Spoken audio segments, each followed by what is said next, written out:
Bonsoir, bonsoir, bonsoir à tous et bienvenue sur Nous et nos émotions. C'est quoi ces cheveux? J'espère que vous allez bien, que vous êtes en vacances, que vous êtes en partance, que vous allez peut-être venir en vacances. Coucou Kevin. Voilà, c'est le moment peut-être aussi de prendre du temps pour prendre soin de soi. Et je vous invite à aller chercher un papier, un bloc-notes, de quoi noter parce que c'est presque un cours en fait que nous donne Kevin depuis la semaine dernière. Et je suis très heureuse de pouvoir poursuivre ces dialogues et ces échanges, partages autour des émotions, autour de tout ce qui va nous aider à nous comprendre mieux et à travers l'univers et à travers l'immense sagesse de Kevin et sa connaissance. Donc on y va. Kevin Meunier.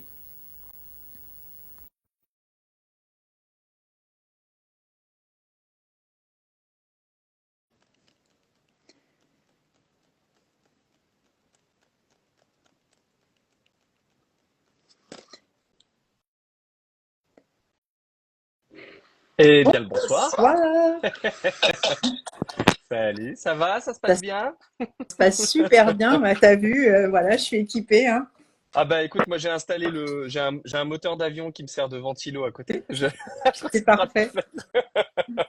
J'espère que ça s'entendra pas Non, trop dans les non, esgourdes parce pas que du ici tout, c'est du vraiment tout. fort. Moi, j'entends bien. Bonsoir Jordan, bonsoir tous ceux qui arrivent, voilà, qui sont des personnes qui apparemment doivent te connaître et te suivre. Et bravo pour ta com, elle est super belle, ta petite story. Nickel. Ma petite planète, Ouais, ouais, ouais, je l'aime bien. carrément. Trop, Quand, quand trop je, beau.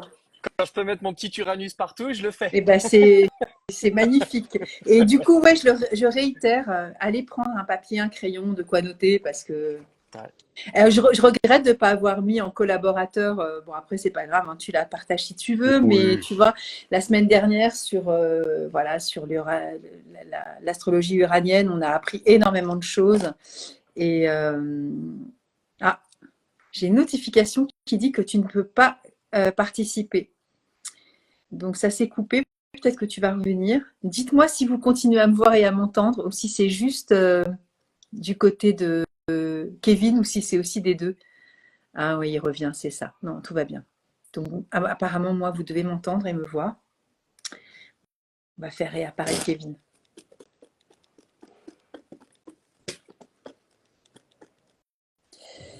Ça a coupu, je ne sais pas pourquoi. Écoute. Écoute, ne cherchons pas. On va parler de Mercure ou pas ce Je soir? pense en fait le ventilo est tellement fort qu'il dégage les ondes loin de mon téléphone.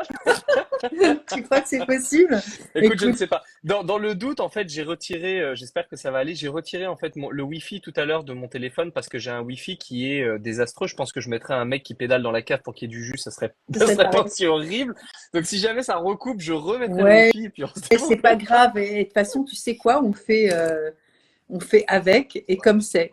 Voilà. Et Voilà. merci pour tous ceux qui commandent parce que du coup, je me posais la question si ça venait que de moi ou parce que des fois, tu sais, je ne sais pas ce qui se passe, mais bonsoir du Portugal.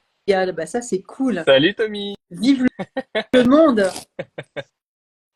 Ouais, mais c'est Tommy, c'est un cosmopolite, il est partout. Trop bien. Il est partout. C'est un électron libre. Il est dans tous les pays du monde tout le Et temps. le Donc, Portugal, quel beau pays extraordinaire, hein. oh que oui. Bon, Oh que oui. je connais Franchement. qu'une ville, mais bon, c'est pas grave. J'aime beaucoup, beaucoup. J'aime beaucoup la mentalité, les Ouais. gens.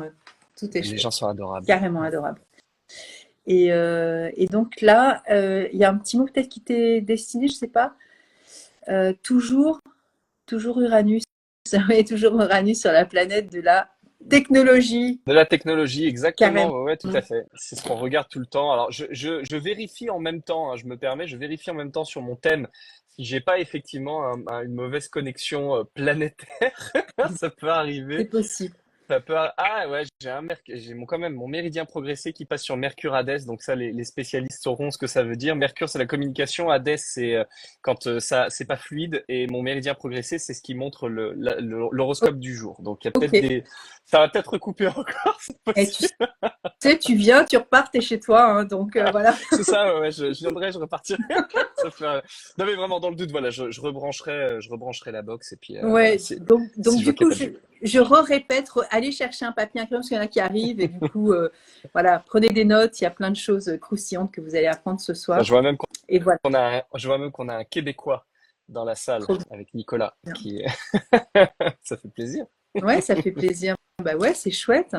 C'est magnifique Magali, les Julien, réseaux ben pour ça. ouais, c'est chouette. Mais Enfin oui, moi, c'est ça incroyable. me, enfin, je suis dans une grande gratitude.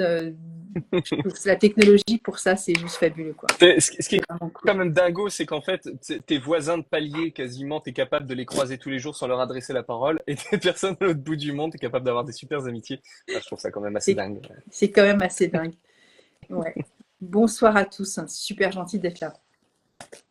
Donc, le langage des planètes. Ouais, il y a de quoi dire. Ouais, On a de quoi raconter. Bah ouais, le langage des planètes, c'est le langage des planètes, bizarrement, étrangement, je pense que ça fait partie de ces éléments qui, dans la pratique astrologique, ont malheureusement été énormément mis de côté, euh, je- à raison ou à tort, hein, je sais pas. Après tout, c'est quand même les facteurs principaux, mais c'est vrai qu'on leur prête énormément d'intention et de vocabulaire. Et je vois en fait avec beaucoup de tristesse, sans doute un peu aussi d'incompréhension, dans la stratégie de la plupart des astrologues d'aujourd'hui, ceux qui démarrent, une espèce d'obsession absolument folle sur moi je veux voir ce que j'ai dans telle maison, je veux voir mes signes, je veux voir. Et en fait, on oublie complètement que la seule chose de réel et de tangible dans tout ça, ça reste encore les planètes mine de rien, et que c'est quand même ça qui nous intéresse le plus. Et tu vois, ça fait partie de ces exercices que moi je proposais avant de faire de l'astrologie uranienne, avant de proposer des cours en astrologie uranienne. Je formais des personnes comme ça un peu à la légère sur de l'astro classique traditionnel. Et le premier truc que je leur disais, c'est vous me dégagez tout et vous gardez que les planètes. Et en fait, on travaillait avec que les planètes visibles. Et c'est un peu ce que j'ai envie de proposer là d'abord en première instance aux personnes qui nous suivent, c'est de regarder simplement quelles sont les planètes qui sont les plus visibles, les plus connues, et puis de voir un petit peu ce qui se passe avec elles, ce qu'elles peuvent raconter, comment elles peuvent se mélanger aux autres. Et puis, et je pense que c'est vraiment la base fondamentale. Et puis le reste après, ce sont que des ajouts qui sont peut-être optionnels, on va dire. bah après, j'imagine que bah, tu l'expliques bien dans ton bouquin, ça, sur l'astrologie uranienne, sur les visibles et les moins accessibles, voilà, et alors les très très éloignés. Mais du coup, c'est de l'orfèvrerie, ça va aller après affiner certaines C'est choses. ça. Mais bon, voilà, Après, c'est ça aussi qui peut nous perdre dans l'astrologie, c'est qu'il y a tellement d'éléments et Oui, tellement de connaissances enfin, qui est là, en fait, mais oui. on a l'impression de se noyer. Mais si on fait step by step, on va y arriver, Et, en fait. Hein. Il y a pas... et t'as entièrement raison. En fait, faut vraiment le faire. Tu sais, c'est la technique ce qu'on appelle du PPPP, c'est-à-dire c'est la technique du plus petit pas possible. Et en fait, si tu Ouais. fonctionnes vraiment comme de l'homéopathie, hein, si Bah tu ouais, fais ouais, carrément. l'infinitésimalité, c'est ce qui fonctionne le mieux. Donc ouais, mais c'est drôle parce que c'est un sujet que j'aborde là justement dans le deuxième bouquin, dans le deuxième tome que je suis en train d'écrire, où je mentionne aussi que c'est hyper intéressant de travailler avec les signes du zodiaque, et puis c'est quelque chose qui fait partie de notre patrimoine depuis j'allais dire depuis des milliers d'années. C'est même pas vrai, parce que la réalité c'est qu'on observe les étoiles et le mouvement des planètes et puis les constellations avant même l'apparition de l'homme. C'est des choses qui existent depuis tout le temps, mais le truc, c'est que il y a des choses qui sont extrêmement complexes. Quand on parle d'astrologie, on est obligé de parler d'astronomie. Et quand on parle d'astronomie, on est obligé de parler de physique. Et Alfred Vitel avait beaucoup d'intuition sur ce qu'étaient les signes du zodiaque et d'où ça venait. Et en fait, j'ai juste le regret qu'il n'ait pas poussé plus loin sa pensée. Et c'est quelque chose. Je fais assez fréquemment la critique de Vitoche. Je suis assez souvent un peu enclin à le dézinguer sur certains points. Je reconnais le génie du bonhomme, j'adore ce qu'il a fait et je trouve que sa technique est fantastique, et cette espèce de simplification que moi je recherche, j'aime beaucoup, voilà, ces choses très simples, très épurées, c'est quelque chose qui me parle énormément. Et j'ai beaucoup le regret qu'il ait travaillé sur des éléments sans trop les remettre en question, justement, comme les signes du zodiaque et autres. Alors, il les a un peu remis en question, parfois dans une voie qui peut énormément déranger, où lui considère, par exemple, que les signes du zodiaque devraient être vus à l'envers. Voilà, pour la simple et bonne raison que lorsqu'on dit, ah bah tiens, le soleil est en cancer, ça veut dire qu'on est cancer. Non, ça veut pas dire qu'on est cancer, ça veut dire que le soleil est en cancer, ça veut dire que la Terre, à ce moment-là, se trouve dans le signe opposé, c'est-à-dire en Capricorne, et donc ça veut pas dire qu'on est cancer, ça veut dire qu'on est Capricorne. Voilà. Ça déplaît Ouais. énormément beaucoup Et du coup, tu en d'astrologues. parlais la semaine dernière en Ben disant, oui, bah, quand on regarde la planète, c'est que voilà. Mais c'est vrai que c'est et important oui, de regarder sur le côté. Bah, en fait, c'est aussi ce qu'il faisait lui, parce que oui, on parlait d'heure miroir et tout, et du coup, ça paraît logique. complètement. Et c'est hyper cohérent, je trouve, d'aller chercher la la correspondance et le pendant de l'autre. Mais de tu vois, c'est l'autre. pareil avec la vie et les fleurs de bac, c'est pareil. C'est un côté limitant, mais ça a un côté positif. Oui. Et il y a toujours ce côté binaire que je trouve vachement Bien intéressant. Et sûr. du coup voilà. Oui, oui, et puis c'est une intuition qui est pas stupide. Mais par exemple, tu vois, c'est vrai que cette inversion des signes, les gens vont se dire, oh non, mais moi je me reconnais pas dans le signe opposé, d'accord? Moi je vis par exemple avec quelqu'un qui est Bélier. Si je lui dis qu'il est Balance, il va trouver ça bizarre. On a tellement attribué le côté, comment je peux dire, indépendant, unitaire du Bélier, qui fait les choses sans penser aux autres et qui ne pense que à son objectif, et de l'autre côté la Balance qui pense toujours aux autres. Mais Mais non, c'est c'est pas ça oublier l'idée. quand même qu'à l'origine, le bélier, c'est celui qui se sacrifie pour les autres, c'est le bouc émissaire, tandis que de l'autre côté, la balance est en relation avec la justice, et c'est celle qui décide unilatéralement et qui ne demande pas l'avis aux autres. Et en fait, quand on regarde un petit peu comme ça, on se dit, ah, c'est quand même peut-être pas idiot. Mais là où je fais peut-être un reproche sur les travaux, malheureusement, de Viteux qui ont été, je pense, juste avortés, ou peut-être qu'il a travaillé dessus, mais qu'on n'a jamais récupéré ses écrits parce que ben, les nazis se sont chargés de l'évincer, c'est que il avait une théorie que je voudrais exposer un petit peu parce que ça va permettre d'expliquer pourquoi je pense qu'il est important de mettre de côté les signes du zodiaque si on fait de l'astrologie uranienne. Pas qu'il faille entièrement les évincer, mais juste que si on pousse l'astrologie selon la vision de Witte, on est obligé à un moment donné de les écarter parce qu'il y a des choses qui ne peuvent pas fonctionner.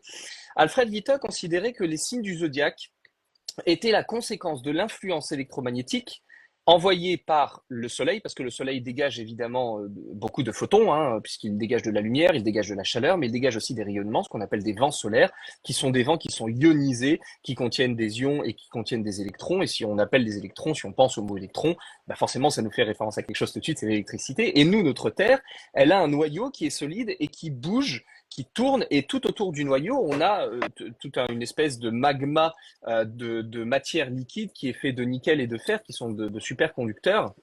Et en fait, le noyau en tournant, il va exciter cette matière, il va faire un effet de convection, et en fait, ça produit un champ électromagnétique autour de la Terre. Ça, tout le monde connaît ça, parce qu'on a tous eu une boussole, où on voit l'aiguille rouge qui s'oriente vers le pôle Nord. Ça veut dire que le pôle Nord a une polarité bleue, parce que l'aiguille rouge va vers le bleu, et le bleu va vers le rouge. Et donc, en fait, lui considère que comme la Terre, elle a ce champ électromagnétique, quand elle se déplace autour du Soleil, en fait, l'endroit où la Terre se positionne, ça va lui permettre de recevoir une certaine quantité et une certaine qualité de vent solaire de la part du Soleil, et donc d'avoir une certaine influence de la part du Soleil, et que ça va transformer son champ magnétique à elle, à cette planète-là, et ça va faire en sorte que d'un coup, on flotte dans une espèce de champ magnétique qui est différent du reste de l'année, à cet instant spécifique. Ce qui fait que, par exemple, lorsqu'on est le 21 juin, le pôle Nord est extrêmement exposé au soleil, il en prend plein la poire. Lorsqu'on est le 21 décembre, eh bien, c'est le pôle Sud qui en prend plein la poire, et d'un coup, ça change. Et on pourrait se dire, oui, mais allons donc, dans ce cas-là, au moment des équinoxes, on est sur un phénomène d'égalité, parce que le jour est égal à la nuit, et puis c'est les deux mêmes positions, ça se vaut. Ben oui, mais sauf que non, parce que la Terre, elle Pas le est, même axe. elle est pas dans le même axe. Elle est d'un côté, elle va en prendre d'un côté, et puis de l'autre côté, c'est l'autre sens qui va. Donc, tout ça, ça va faire que d'un coup, il y a des variations. Et le truc, c'est que ces variations, elles vont aussi, et c'est ce que je mentionne dans le bouquin, ça va aussi être dépendant de l'activité solaire.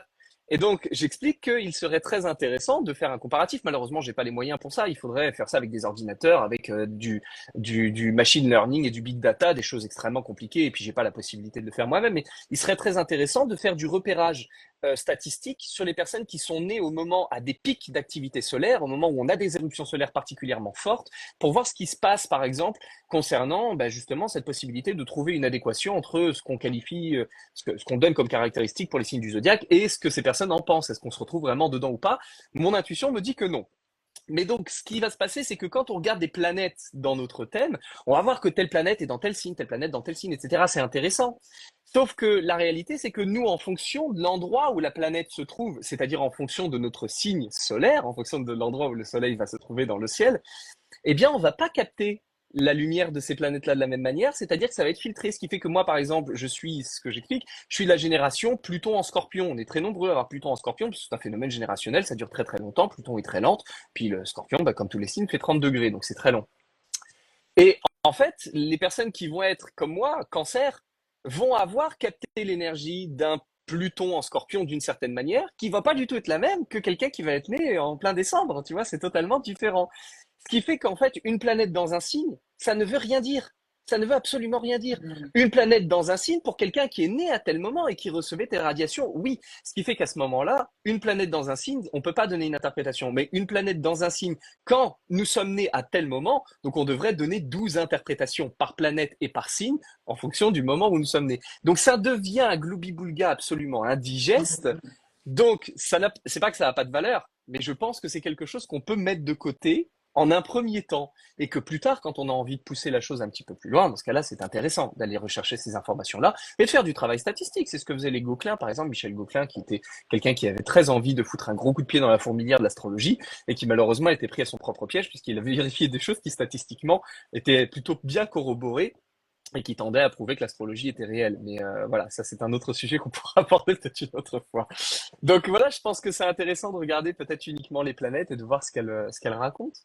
Alors j'ai vu qu'il y avait des messages qui Ouais, passaient. Je te laisse faire le... bah, en fait, ouais, si tu veux, il faut que je retrouve parce qu'il y avait quelqu'un qui avait dit un truc dès le début et j'arrive pas à retrouver. Attends, je recommence. Plouf, plouf. Euh, voilà. Quelle planète uranienne a pour la capacité la technologie comme Uranus? Merci de la réponse. Ah Tu oui, vois ou pas?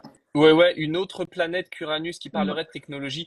Non, on n'a pas de. Uranus est vraiment la planète qui est. C'est bien que j'en parle maintenant parce que je n'avais pas prévu d'en parler dans le reste, Ouais. mais Uranus c'est la planète de tout ce qui est surprenant.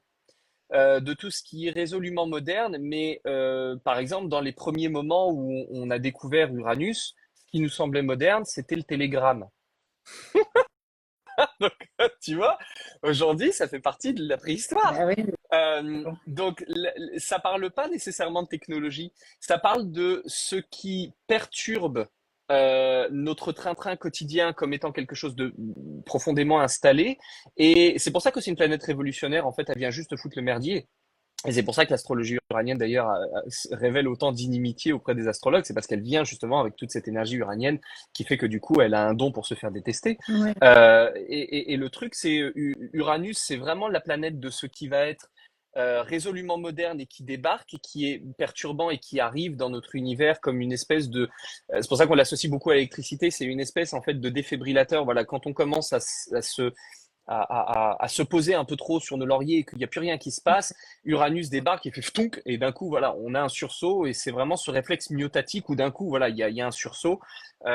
Uranus, par exemple, quelque chose on a tous vécu au moins une fois, c'est ce qu'on appelle la secousse hypnagogique. La secousse hypnagogique, c'est quand on commence à s'endormir et qu'en fait, le corps s'endort trop vite. Carrément. Et pour le cerveau, c'est pas bon. Et du coup, il met une secousse et on a l'impression de tomber. Voilà. Ça, c'est complètement uranien, par exemple. Ok, ok. Euh, et C'est donc, on joli n'a comme pas, image hein, parce qu'on oui, on le vit tous, on l'a ça. tous vécu, hein, on l'a tous, Tous on l'a vécu. tous vécu. Tous, Et tous. vraiment, l'objectif d'Uranus dans cette secousse hypnagogique, c'est de nous dire ne meurs pas, parce que c'est pas bon ce qui est en train de se passer. Et en fait, on n'a pas vraiment d'autres planètes qui vont parler de technologie, mais par contre, Neptune peut avoir une espèce d'accointance avec la technologie. C'est pas tant qu'elle apporte de la technologie, c'est que Neptune va nous parler de tout ce qui peut être encore inconnu. Et en fait, Neptune, c'est une planète de brouillard, hein. Là, c'est une planète d'eau. Quand on met la tête dans l'eau et qu'on regarde les fonds marins, on ne distingue pas grand-chose parce que tout était terriblement flou. Et la réalité de Neptune n'est pas notre réalité à nous, parce que nous, on ne fait que voir au travers d'un prisme qui est celui de l'eau ou du brouillard, et que du coup, on ne voit qu'une réalité qui est complètement déformée. Mais Neptune, par exemple, les grands inventeurs, les grands génies, même par exemple Einstein, avaient en réalité des influences neptuniennes extrêmement fortes.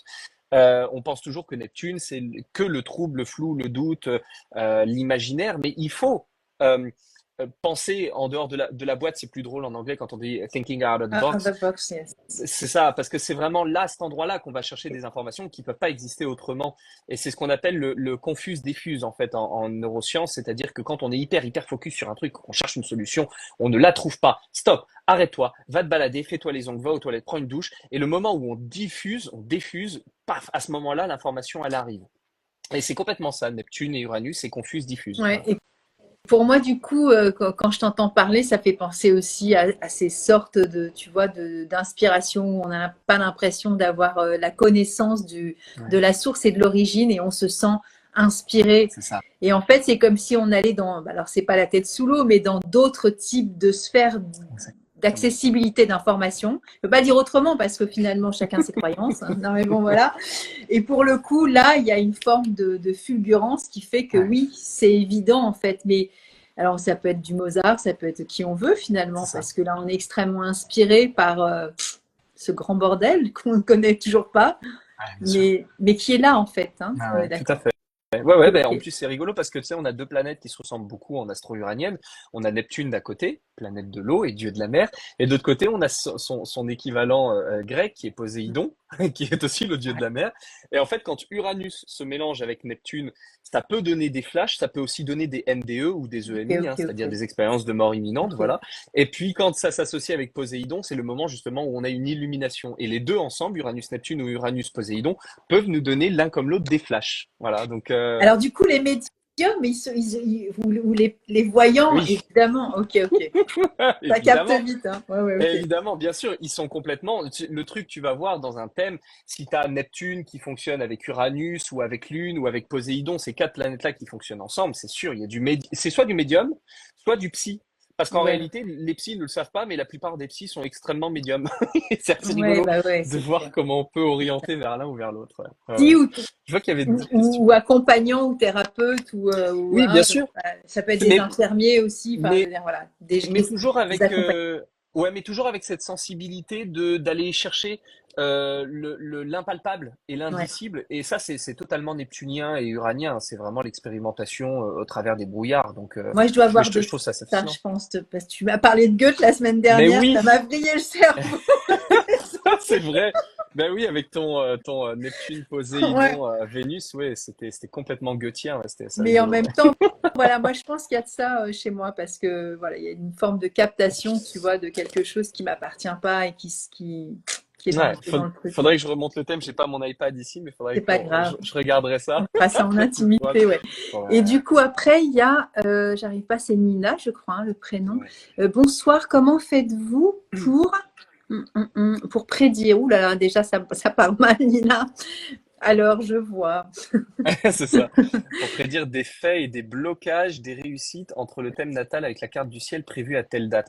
Bah, alors ça, c'est un sujet que je vais pas aborder maintenant parce que c'est très complexe. On a beaucoup de moyens hein, de prédire et de prévoir les choses. On a les transits, on a les progressions, on a les directions, on a les éclipses, on a les pleines lunes, on a les nouvelles lunes, on a les révolutions solaires, les révolutions lunaires, et Beaucoup de facteurs. beaucoup d'autres choses. Mais c'est vrai que par contre, la base absolue, c'est l'analyse déjà du thème de naissance. Quelqu'un qui a des figures dans son thème qui sont des figures de blocage qui sont déjà présentes, qui sont déjà activées, revivra ça en fait tout au long de sa vie dès l'instant que quelque chose passera dessus. À l'inverse, c'est par exemple, j'ai fait un post aujourd'hui sur Instagram et sur Facebook sur Simon Biles, J'ai qui est la vu. plus extraordinaire gymnaste. Et puis pour moi, qui suis un ancien gymnaste, Magnifique, hein? forcément, ça C'est me beau, hein. parle énormément. Je suis en admiration devant elle. Elle est incroyable. Et dans son thème, elle a des configurations de succès à Tout répétition. Et il y a ramasser, hein? C'est là. tout en un bloc. Ça, c'est la garantie parce que tu as des personnes qui vont avoir une configuration de succès d'un côté, puis d'une autre, puis Oui, d'un autre, mais oui, jamais ensemble. oui. Et ça, par exemple, moi, dans mon thème, j'ai ça. J'ai plusieurs configurations par endroit qui montrent que ça fonctionne bien, mais elles sont pas ensemble. Ce qui fait que je vais toujours avoir des petits trucs qui fonctionnent bien à droite, à gauche, mais je suis obligé de m'éparpiller pour que Ouais, ça donne quelque chose. mais Et t'es un t'as les... saltimbanque, toi, tu vois. oui, évidemment. Qu'est-ce que tu veux?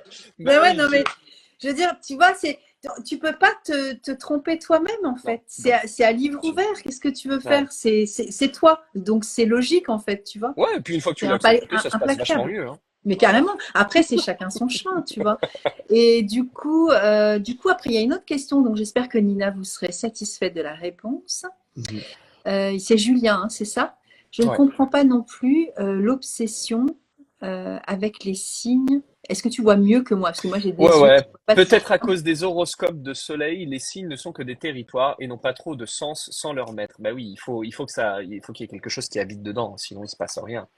Donc, ouais, ouais. Il y a Gaëtan aussi qui dit, je pense qu'Alfred Witte a fait plusieurs choses, mais beaucoup de ses connaissances ont été détruites. Oui, lors de la Seconde Guerre, bien sûr, ils ont été, on sait qu'il y a énormément, on sait que ce sont des milliers de papiers, des milliers de recherches qu'il avait faites qui ont été détruites Détruit. ou mises sous séquestre.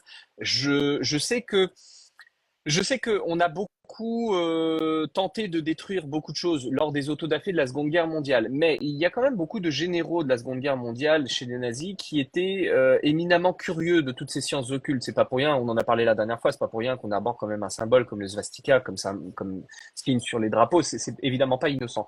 Je suis intimement persuadé qu'un jour, par le biais de collectionneurs privés, on retrouvera certains de ces écrits qui ont été mis sous séquestre et qui sont passés voilà, tu vois, un peu genre lors des nazis en Suisse, bon bah doit y avoir les écrits de Vittel quelque part aussi. Voilà. Et on appelle ça l'Apocalypse, le temps des révélations. À un moment donné, la Exactement. révélation arrive. Ouais, Hein. ouais, tout à fait. Ensuite, il y a encore Julien qui reparle. Julien a beaucoup de choses à dire. Ouais, C'était un spécial entre l'inversion, c'est ça? ouais, L'inversion des signes ouais, et c'est leur un peu spécial origine. entre la version des signes et leur origine. Oui, oui, oui. Bah, en fait, il y a beaucoup de choses. Il y a beaucoup de choses qui sont passées dans les signes. C'est-à-dire que les signes, les sens qu'on donne, les significations qu'on donne aux signes d'aujourd'hui, on les a totalement lissées, hein. C'était l'exemple que je prenais tout à l'heure avec la balance, où on dit à la balance, c'est parce que on est un peu l'un, un peu l'autre, on est entre deux, on est, non, non, ça n'a rien à voir. La balance, le symbole de la balance, c'est vraiment le verdict. C'est le verdict, c'est le jugement. Faut pas oublier que la balance a trouvé, l'objet de la balance a trouvé tout son salut, non pas dans le cadre purement commercial, comme on pourrait le penser, même si évidemment c'était terriblement utilisé, mais Ouais. c'est quand même un objet qui est résolument moderne dans ce cadre-là. Là où on trouve toute l'iconographie puissante de la balance, c'est dans toutes les anciens mythes et les anciennes représentations des Égyptiens, qui ont été les tout premiers à inventer le procédé du jugement, du tribunal, de l'avocat et du juge et de la pénitence. Et en fait, aujourd'hui, quand on va au tribunal et qu'il y a un procès, ça n'est que une représentation des jugements de l'Égypte antique. En fait, on ne fait que refaire la même Ok. chose. On reprend le même procédé. Avant ça, bien sûr, des tablettes à Abu Dhabi, des tablettes de Nag Hammadi, les codes de l'époque babylonienne, mais tout ça n'avait pas la structure qu'on a depuis l'Égypte antique. Et en fait, ce signe de la balance est très empreint de ça. C'est le verdict. Voilà. Et on est effectivement d'ailleurs sur ce symbole qui ne représente absolument pas une balance comme on le pense. En fait, c'est un symbole, c'est un hiéroglyphe égyptien qui se prononce Shout. Et Shout, en fait, c'est le symbole du soleil qui, en fait, descend au niveau de la vallée royale. En fait, il tombe à l'horizon, il tombe au niveau de la colline. C'est pour ça que le signe du bélier et de la balance sont tous les deux sur la ligne de l'horizon, ascendant, descendant. Et en fait, c'est vraiment le soleil qui se couche à cet endroit-là parce que c'est à cet endroit-là que le soleil arrive au moment où il descend et qu'il disparaît dans les tréfonds. Et qu'est-ce que ça veut dire? Simplement le soleil qui meurt, c'est-à-dire c'est la vie qui meurt et qui passe dans l'autre monde et qui va aller affronter son jugement. Mais ça, ce sont des choses qui ont beaucoup été galvaudées et qu'on a beaucoup transformées malheureusement. Donc bon, c'est plus très intéressant. C'est pour ça que ça vaut le coup quand même de se pencher un petit peu plus sur les planètes, en tout cas pour l'instant. Ouais.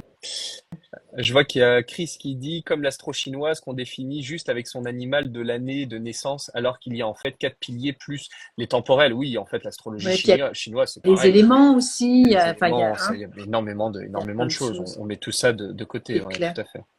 Bon, je vois que du coup, les gens discutent entre eux, donc trop bien comme post sur Simon Biles. Ouais, je pense que j'en referai un petit peu, j'en referai un peu des autres. Là, on a des choses qui sont intéressantes avec Ouais, les c'est vachement bien ce que sportifs. tu as Donc, fait. C'est vraiment cool. c'est Ouais. chouette les sportifs. Il y a plein de trucs à voir et puis c'est rigolo parce que on les détecte très facilement les sportifs. Un soleil Oui, qui fonctionne avec Mars, il y a pas à faire, hein, ouais. c'est du sport. J'ai bien aimé les petites associations aussi, Ouais, tu vois, sur le dernier où on voit, c'est très, très clair qu'en ouais, fait, ouais. bah, pour les novices, je parle, hein, parce Ben, que, ouais, c'est ça en fait l'idée, c'est que vraiment avec quelques mots, ça peut être fastoche, hein. carrément. Et j'ai pas tout mis sur son thème, parce qu'il y a d'autres trucs qui sont intéressants, mais qui lui appartiennent davantage, comme ses problèmes de santé. Ça, c'est des choses qu'on a su. Elle a eu malheureusement ce syndrome, pardon, qui provoque en fait une perte de repère dans la spatialité. Oui, Ça, elle c'est quelque en a, chose qui est ouais, essentiel. j'ai vu Ouais, passer ouais. des trucs comme ça. Et en fait, c'est quelque chose qui apparaît dans son thème toujours au même Ouais, endroit. Donc malheureusement, voilà, ouais, ouais. c'est des choses et elle est aussi très soumise au stress, là, malheureusement. Ça, c'est la petite planète Vulcain qu'on a vue sur le côté et qui va affecter les compétences du corps. Donc ça, c'est pas surprenant. Donc, Bon, après, voilà, mais si on peut. le corps, franchement, il est soumis au stress avec Ah, sa mais fonction oui, même. De par sa fonction, c'est du stress bien depuis sûr. l'âge de 4 ans, 5 ans, C'est 6 ça, ans, ouais. 7 ans. Enfin, je veux dire, c'est un truc de Et fou, quoi. enfin, j'ai un immense amour pour mon ancienne pratique sportive, mais je dois admettre que tout comme par exemple la danse classique, ce sont des pratiques qui sont absolument pas naturelles, absolument pas Un gros naturelles. Et il suffit stress de voir l'évolution. physiologique, hein. c'est Ah, horrible. c'est Enfin, beaucoup. tu tasses tous les os, tu flingues tous les cartilages. Moi, j'ai les ménisques aujourd'hui dans un état qui sont épouvantables. Et quand tu vois l'évolution en l'espace de 50 ans, même pas, entre les Jeux Olympiques de tout de suite après-guerre et ce que faisaient les gymnastes à l'époque et ce qu'ils font aujourd'hui. Ça, c'était mesuré. C'est-à-dire que la gravitation terrestre est devenue une option, tu vois. Ouais. Non, mais c'est après, j'allais dire un mot, je sais pas, ça me vient comme ça, un phénomène de foire, mais je veux dire, Ouais, c'est tellement poussé à l'extrême, bien quoi. sûr. Le corps a des limites, mais jusqu'à, enfin, il y en a qui en souffrent terriblement quand même. Ça Leur peut, corps est ouais. trop sursollicité, donc c'est un stress oxydatif aussi, enfin tout, Ah, quoi. oui, plutôt, oui, oui, tout à fait. Ah, c'est Non, non, la c'est réalité, hein. épouvantable, c'est épouvantable. Ouais. Donc, bon, bah, C'est comme à ça, faire attention. exactement. Donc après, il y a Chris qui reparle. On va faire le live à répondre juste les C'est questions. ça. C'est pas grave. Ouais. Est-ce qu'il y a d'autres choses que tu vois auxquelles tu voudrais répondre? Non, je Non, pense qu'on c'est a bon. fait On à a peu fait près le tout. tour, ouais. Ok. Ouais, ouais, bah, je peux peut-être donner maintenant quelques infos pour les gens qui ont leur thème sous les yeux. Si vous avez envie de prendre votre thème, vous pouvez, si vous n'avez pas de logiciel, les gens qui n'ont pas de logiciel, hein, vous pouvez aller sur AstroThème, sur AstroMail, sur, je sais pas quel autre site on en a plusieurs comme ça, AstroDience, mais il est accouché dehors. Mais voilà, il y a il y a plein de choses. Alors, vous n'aurez pas des roues uraniennes, mais vous n'êtes pas obligé d'avoir des roues uraniennes hein, pour travailler Ouais. avec l'astro, hein, l'astro traditionnel. Moi, de toute façon, c'est ce que je dis toujours à mes élèves, commencer les études de thème avec une roue normale, parce qu'on a une vision qui est totalement différente. Et mettez de côté tous les corps qui vont être des astéroïdes, des points étranges, la lune noire, la part de fortune, tout ça, on s'en fout au Ouais. début. Foutez tout ça de côté, Ok. gardez juste l'essentiel. L'essentiel, c'est quoi? C'est le Soleil, c'est la Lune, ça va être Mercure, Vénus, qui sont les deux planètes internes, c'est-à-dire il y a le Soleil d'un côté, il y a la Terre, et entre les deux, on a Mercure et Vénus, donc c'est ce qu'on appelle les planètes internes, ça va à l'intérieur du système. Et ensuite, on a les planètes externes. Et ce qui est assez rigolo, c'est que Mercure et Vénus sont justement en relation avec des fonctions qui sont extrêmement internes, c'est-à-dire la pensée et puis l'élan. Et de l'autre côté, on a les planètes externes, c'est-à-dire Mars, qui est justement la physicalité, l'action, hein, c'est ce qu'on voit chez les sportifs, chez les combattants, les personnes qui ont des opérations chirurgicales et autres. Puis on a Jupiter et puis on a Saturne. Et juste gardez ça pour l'instant. Si vous avez envie de rajouter Uranus, Neptune, faites-vous plaisir, Pluton, ce que vous voulez. Mais c'est bien, c'est intéressant dans les débuts de juste de conserver l'essentiel parce que déjà ce qui est visible est déjà en mesure de raconter énormément de choses. Faut pas oublier qu'aujourd'hui on a des super télescopes, on a énormément d'éléments qui peuvent nous permettre de voir des corps que personne ne serait en mesure de voir. Mais si nos ancêtres savaient faire déjà de l'astrologie et de faire des super prévisions avec juste les planètes visibles, comme dit Julien, les 7 planètes visibles, voilà, il n'y a pas besoin d'aller beaucoup plus loin. C'est Les clair. nœuds, alors Julien mentionne les deux nœuds. Les nœuds, pour ceux qui ne savent pas ce que c'est, quand on est du point de vue de la Terre, d'un point de vue géocentrique, on a l'impression que le Soleil tourne autour de nous et on a l'impression que la Lune tourne autour de nous. La Lune tourne effectivement autour de nous, mais par contre, nous tournons autour du Soleil. Ok. C'est pas le Soleil qui tourne autour de nous. Mais d'autre point de vue, on considère que les deux tournent autour. Et en fait, donc l'un a une trajectoire et l'autre a aussi une trajectoire. Et en fait, il y a deux endroits où les trajectoires s'entrecroisent. Et ça, c'est ce qu'on appelle des nœuds. Donc, il y a un nœud nord et un nœud sud, un nœud ascendant, un nœud descendant, ou ce Ouais. qu'on appelle la tête de dragon et la queue de dragon. Voilà. Et ça, Ok. en astrologie védique, en astrologie indienne, c'est des points qu'on utilise beaucoup. Nous, chez nous, on a qualifié, enfin, d'ailleurs pas que chez nous, hein, dans l'astrologie védique aussi, on met tout ça beaucoup en lien avec les dimensions temporelles parce que quand on observe ces nœuds dans leur mouvement annuel, en fait, ils sont toujours rétrogrades, c'est-à-dire ils vont toujours vers l'arrière. Contrairement aux autres planètes qui vont dans un sens, eux, ils vont toujours dans l'autre sens. Ok. Presque toujours, il y a des courts moments où, et en fait, on s'est dit que ça doit avoir un lien avec le passé, avec les anciennes vies, avec la réincarnation, le karma, tout ça. Mhm. Voilà. Nous, en astrologie oranienne, on est des gros feignants, donc on s'emmerde pas avec ça. Et surtout, on n'a pas envie de raconter des histoires dont on ne peut pas vérifier la pertinence, parce que c'est très facile de parler de métempsychose, de parler de réincarnation, de vie antérieure, etc. C'est très très simple. Je peux vous écrire 10 000 pages de bouquins là-dessus. Aucun ne sera foutu de le vérifier si ce que je vous raconte est juste ou C'est pas. clair. Voilà, c'est très simple. Donc ça n'est pas nécessaire. C'est pas nécessaire dès l'instant où quelque chose ne reste que à l'état de spéculation. Mettez ça de côté. En revanche, en astro-uranienne, nous on en a fait un usage très simple. C'est que ce point-là, qui donc a une forme de nœud comme ça, voilà, ça fait une espèce de cordage, est en fait en lien avec tout ce qui, exactement comme la corde, relie. C'est-à-dire que l'endroit où vous allez trouver votre nœud lunaire, le nord ou le sud, on s'en fout en astro-uranienne, ça change rien parce que c'est exactement la même chose pour nous. Quel que soit l'endroit où se trouve ce nœud ou ces nœuds, en fait, ça va raconter la manière dont vous entrez en relation, les choses auxquelles vous vous attachez, les gens auxquels vous vous attachez. Mais c'est aussi les habitudes, parce qu'on s'attache à des habitudes. Et en un certain sens, c'est aussi les addictions. C'est des choses qui peuvent nous détruire parce qu'on est très accroché à. Donc ça reste quelque chose qui n'était pas utilisé dans les tout premiers temps de l'astrologie parce qu'il fallait être capable aussi de mesurer tout ça et que c'est des calculs un peu complexes. Aujourd'hui, on a la chance d'avoir des super ordinateurs qui font ça tout seuls. Mais moi, je vous inviterais à garder voilà, vraiment juste les éléments de base, Soleil, Lune, Mercure, Vénus, Jupiter, Saturne, Mars. Voilà, on a besoin de rien d'autre. C'est pas Bon, nécessaire pour bon, commencer. Julien, du coup, hein, on va laisser tomber ce soir les nœuds. Ouais, en attendant. On pourra en parler un peu parce que c'est rigolo quand même. Mais Moi, effectivement, c'est bien de. je vais aller chercher ma petite carte parce que j'ai pas tout ça en Mais tête. vas-y, va. Je suis Tu peux. juste là. Comme ça, on va pouvoir regarder le tien. Je pourrais même remonter ton thème, mais j'ai plus les infos. Je sais pas mon iPad, évidemment, c'est pas rigolo. Je sais pas si j'aurai les nœuds, les trucs et les machins, mais bon. Après, il y a des trucs dont je me souviens, mais il y en a, je me souviens plus.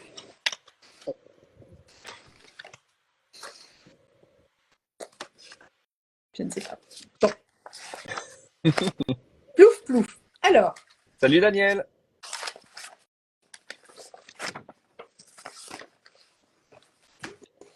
donc les planètes visibles, celles qui sont entre le Soleil et nous, c'est la Lune. Ouais,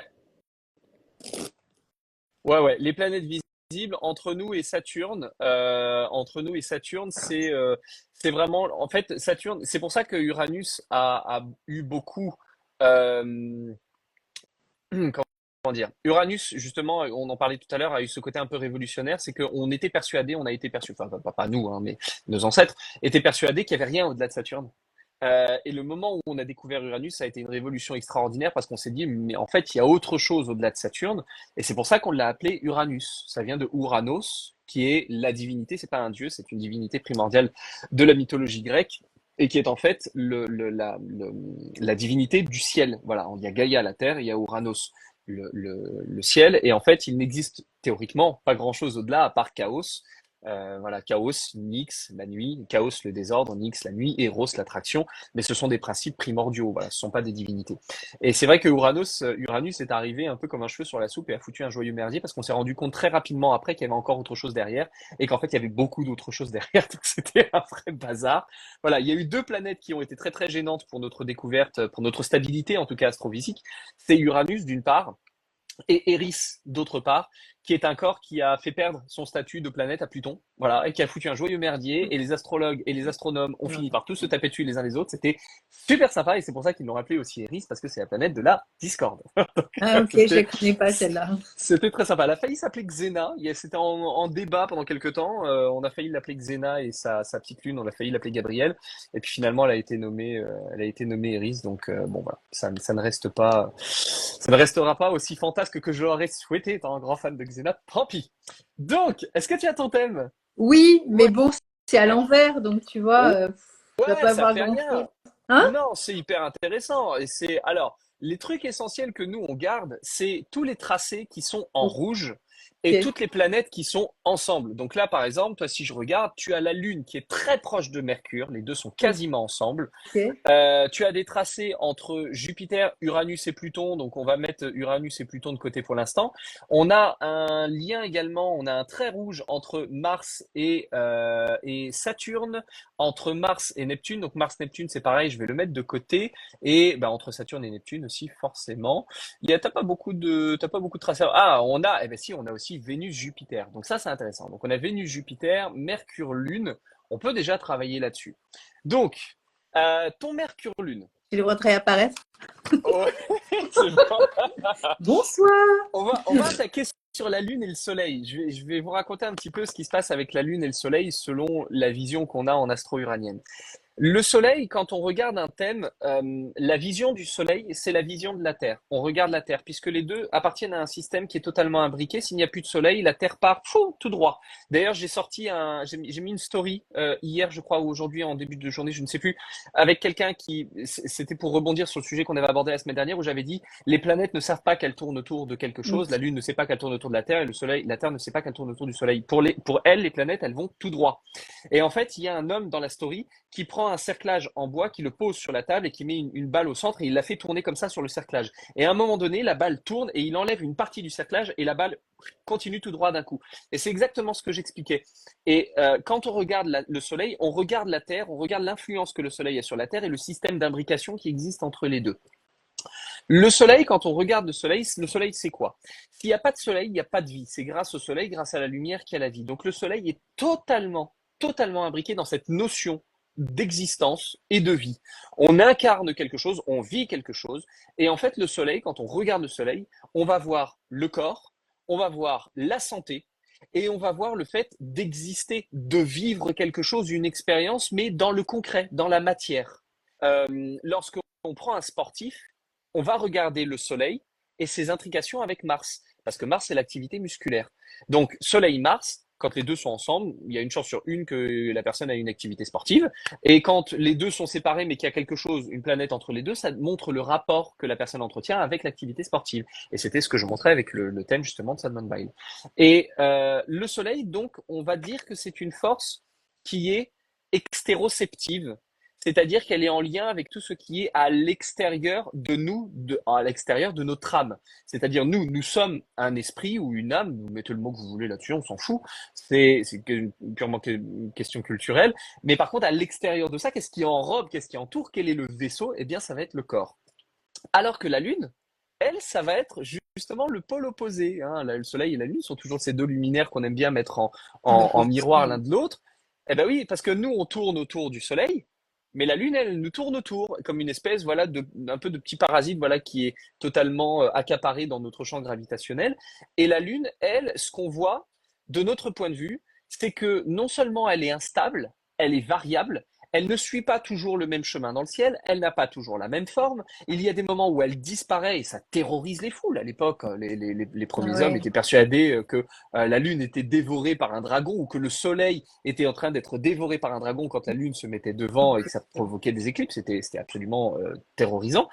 Et en fait, cette espèce d'instabilité qu'on va retrouver d'ailleurs par le phénomène de marée que produit la Lune, eh bien, c'est exactement ce qu'on va retrouver avec cette forme, cette influence interoceptive. C'est-à-dire, on va parler de notre intériorité cette fois-ci, c'est-à-dire nos émotions, tout ce qui nous tourne autour, c'est-à-dire qu'il y a nous sur Terre, il y a quelque chose qui nous tourne autour, un peu comme une espèce de parasite. Et moi, j'aime bien faire toujours cette analogie entre la Lune et ce qu'on appelle la pensée d'escalier. Tu sais, la pensée d'escalier, c'est toujours quand on ressasse, on rumine un truc, on se refait un film pendant quelques temps. C'est exactement ce que la Lune fait, en fait. Elle repasse toujours à intervalles réguliers, elle repasse dessus. Ça fait mal, ça. Ça fait mal, ça. Ça fait mal, ça. Oui, ça fait mal. Donc, stop, tu arrêtes. Et voilà, la Lune, c'est ça. On revient toujours et encore et encore et encore. Et donc, ça rumine, ça ressasse. Et c'est pour ça qu'avec amusement, la Lune va être associée donc aux émotions.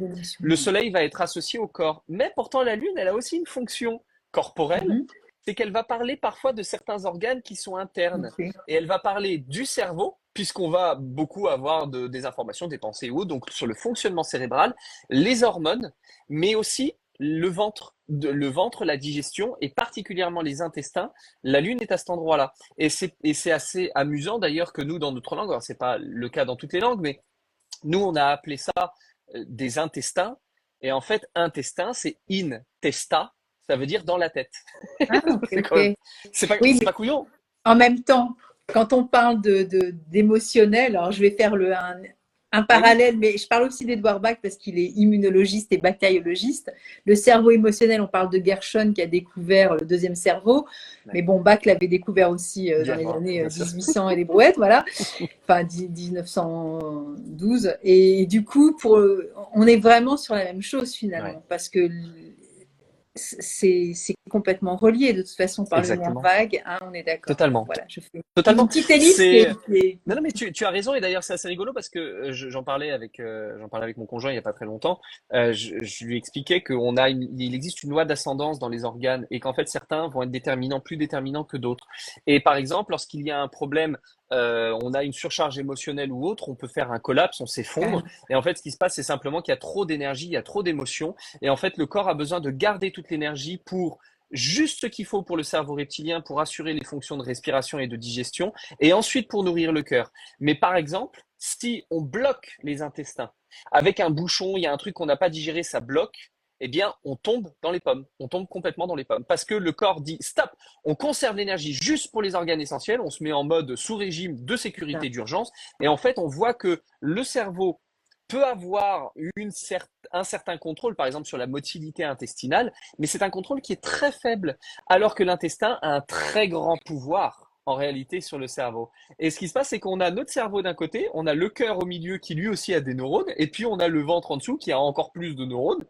Et en fait, ce qu'on constate, c'est que c'est simplement une représentation de ce qu'on appelle le cerveau trijumeau, c'est-à-dire le néocortex, le cerveau reptilien ou mammalien au milieu, et puis le cerveau cerveau limbique ou mammalien au milieu, et le cerveau reptilien tout en bas. Et en fait, c'est le cerveau le plus bas, le plus basique, qui est celui qui décide.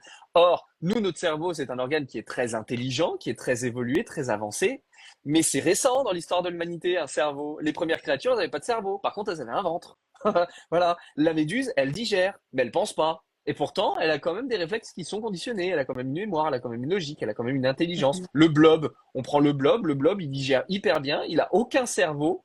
Et par contre, il est capable de C'est faire un truc de fou. des trucs incroyables. C'est-à-dire, on l'a utilisé pour voir s'il était capable. On a mis ça, j'ai trouvé ça absolument fantastique. Le blob, pour ceux qui connaissent pas, c'est une créature qui n'est ni un animal, ni un C'est un truc de végétal, fou. ni un mycète. C'est pas un champignon, c'est un truc totalement extraterrestre Extraterrestre. qui est Qui est une unicellulaire, intelligence, enfin, mais qui a une intelligence dingo, c'est c'est dingo. fou, Et en plus, surréaliste. il nous ressemble un peu, il adore le sucre. Comme Ouais, quoi, mais bon, non, mais voilà, non, mais c'est fou. C'est pour c'est ça que bah, dans notre intestin, bon, déjà, on fabrique 80% de sérotonine déjà dans ouais, nos intestins. Il bien faut le sûr, savoir quand même.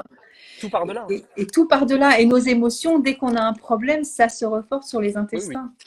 Et les complètement. intestins modifient aussi notre capacité cognitive aussi quand on va pas bien. Ouais. Donc tout est dedans. Bon, du coup, j'ai reparlé Non, de ça. mais il suffit juste de se faire un coup de stress et on va sentir tout de suite la nécessité d'aller aux toilettes ou d'être un peu Mais chamboulé dans son ventre, hein. carrément, carrément. Donc ouais, ouais. Donc voilà, tout ça pour dire la Lune, en tout cas sur l'intériorité, elle va jouer énormément et sur les émotions, elle va jouer énormément. Et on sait aujourd'hui qu'il y a un affaire entre les intestins et le cerveau, bizarrement. Enfin, Julien, tu Bah vois, ouais, on ouais, n'avait ouais. pas su, mais bien sûr. Ça fait longtemps, mais c'est pour ça que j'en parle de Bach, parce que voilà, lui, Ouais. il a fait ces études-là Mm. au début des années 20. Après, il y a eu plusieurs personnes qui ont mis ça, mais et surtout dans les années 60, un monsieur qui a été connu pour parler de ça. Et puis maintenant, bah, on parle par exemple de faire des cures de probiotiques, de prébiotiques, de Mm. symbiotiques, et ça nous paraît chouette, mais il y a une quinzaine, vingtaine d'années, on prenait Mm. pas du tout en compte nos intestins. C'est-à-dire Non, qu'effectivement, pas du on tout. allait aux toilettes, on prenait des laxatifs et basta. Ouais, Oui, mais maintenant, on peut soigner avec des bactéries voilà, ouais, qu'on va récupérer, ce tout à qu'a fait. fait Bach aussi, lui, puisqu'il a fait des injections de bactéries intestinales pour soigner ses patients. Mais oui, Et maintenant, on sait qu'on peut soigner avec des excréments, c'est-à-dire qu'on va exactement. récupérer les bonnes bactéries et on va soigner des gens. Ouais, Renseignez-vous, les intestins, c'est passionnant ouais, en fait. c'est la greffe fécale, ouais, ouais, C'est tout à fait. incroyable. Hein. Et Moi, ça marche super bien. j'ai écouté des conférences avec des grands scientifiques, c'est C'est bluffant. hallucinant, c'est Ouais. bluffant, Mais c'est carrément. bien, Oh, on avance quand même, on ouais, progresse. carrément. Mais du coup, c'est bien ce que tu dis par rapport voilà, au cancer, Mm. à enfin, à la lune surtout, et à ce côté émotionnel qui est Oui, à l'intérieur et qui va parler vraiment de notre capacité aussi je sais pas, j'aime pas parler de gestion émotionnelle parce qu'on peut pas vraiment gérer tout non plus, mais non, mais on peut l'exprimer par on peut contre. l'exprimer. Et ce qui est drôle, c'est que la planète de l'expression, c'est Mercure. Et Ouais. justement, Mercure et Lune, chez toi, sont conjoints. Tadam! Donc ça nous donne quoi? Si en fait, pour comprendre le sens des planètes, on fait juste des associations sémantiques, hein. C'est très facile, c'est purement de la syntaxe toute bête, hein, A et B, et ça fait AB. On a d'un côté le cerveau, avec la Lune, ou les émotions, Et de l'autre côté, on a Mercure. Et Mercure, ça va nous parler de quoi? C'est une planète qui va très vite, parce que c'est la planète qui tourne le plus vite autour du Soleil, parce que c'est la plus proche. Plus on s'éloigne, plus on est lent. Et elle bouge très très rapidement. Mercure, c'était le dieu messager, c'était lui qui était l'intermédiaire. Il y avait deux intermédiaires, il y avait lui et Iris. Et Iris, hein, pas Eris, Iris. Et les deux étaient des intermédiaires entre les hommes et les dieux. Et Mercure, c'était lui qui était vraiment le discutailleur. Et en fait, quand on a Mercure quelque part, Mercure va nous parler du mouvement, du déplacement, de l'agilité, mais aussi de la communication. Donc, quand on a par exemple toi avec d'un côté Lune et de l'autre côté Mercure et que les deux fonctionnent ensemble, on a quelqu'un qui parle d'émotions, qui exprime ses émotions, qui parle de ce qu'elle a à l'intérieur d'elle. Mais ça nous donne aussi Lune-Mercure, c'est le cerveau, Lune, qui est vif, Mercure. Et c'est ce qu'on voit chez les personnes qui ont une très bonne mémoire. Alors c'est souvent très focalisé sur des sujets, mais Oui. par contre on est très focus sur un truc. Alors là, la mémoire, elle est encyclopédique sur un truc. On est capable d'en faire des tartines pendant des heures parce qu'on est intarissable. Mhm. Mais ça peut nous donner aussi, dans l'autre sens, un esprit Mercure un petit peu vagabond et difficile à canaliser, Lune. Mhm. Et c'est pour ça que les personnes qui sont mentalement hyperactifs ont souvent une excellente mémoire parce que les deux vont exactement Et ensemble. ben voilà, voilà, hein, Sans au surprise. revoir. Ça fera 100 balles. Ben voilà, c'est clair. Après, ça fait 26 ans que je suis dans les fleurs de bac et j'ai l'impression que enfin, je suis née pour ça, pour l'émotionnel, parce que l'expression Ouais, ou la non-expression, de toute façon, voilà, c'est évident. Après, cette fulgurance aussi de pensée, oui, carrément, bien sûr, ça va très vite. Ouais, ouais. ça va très Alors que vite. tu aurais eu Mercure avec le Soleil, là, cette fois-ci, c'est le corps qui est agile, Ok. ou le corps qui est mobile, ou le corps qui est jeune. On voit le Soleil qui fonctionne avec Mercure beaucoup chez les personnes qui sont toujours en déplacement, ou alors chez les personnes qui gardent toujours un côté un peu juvénile. Voilà, les gens qui vieillissent pas, qui ont ce côté un petit peu facétieux, un petit peu malicieux, tu sais, c'est des petits lutins en Ouais, fait. ok. Hein. Soleil, Mercure, c'est des petits lutins. Ok. Voilà, donc d'un côté on a le corps, ou de l'autre côté on a le mental et enfin l'esprit, l'intériorité, en tout cas l'extérieur ou l'intérieur.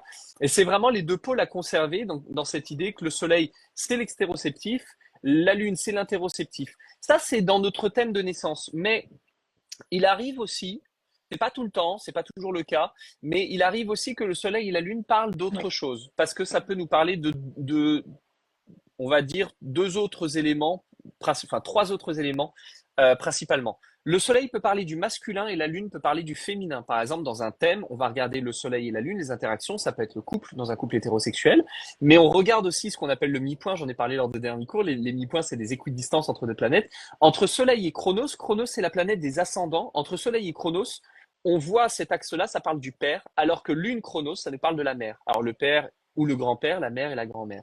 Ça peut nous parler aussi euh, du... Le Soleil va nous parler de l'unité, alors que la Lune va nous parler du multiple.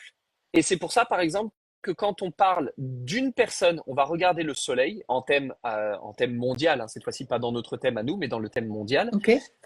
Alors que si on regarde la Lune, on va voir les nations, on va voir les peuples. Les manifestations, par exemple, ne sont jamais montrées avec le Soleil, elles sont toujours montrées avec la Lune. C'est toujours la Lune qui manifeste, qui fait des manifestations, parce que c'est une espèce de mouvement de foule comme ça. Et la dernière chose, c'est en termes de temporalité.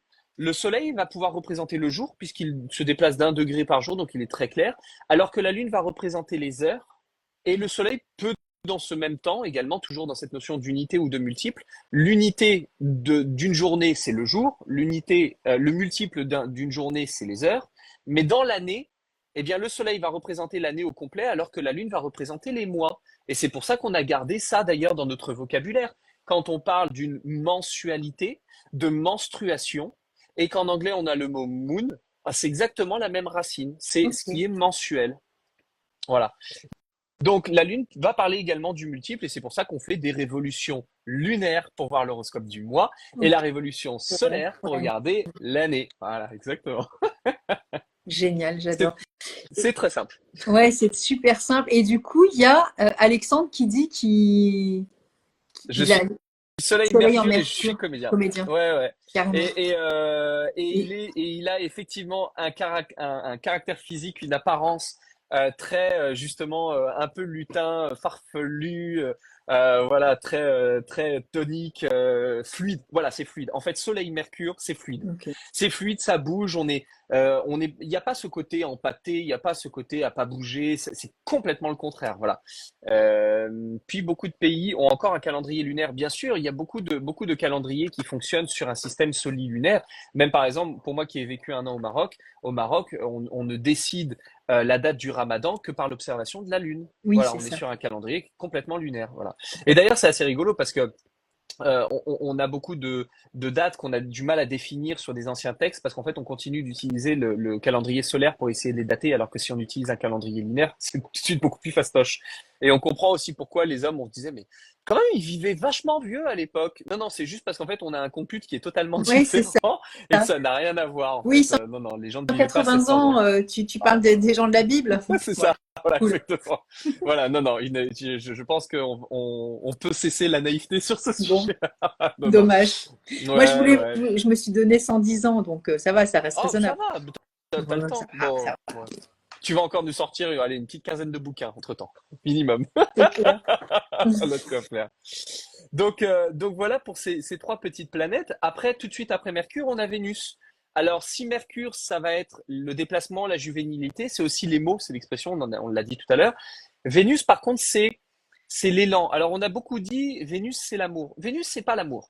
L'amour, c'est une manière d'exprimer une attirance, mais qui est en réalité pas totalement vraie. En fait, c'est pas que Vénus soit pas l'amour, c'est qu'en fait, on donne une mauvaise définition à l'amour.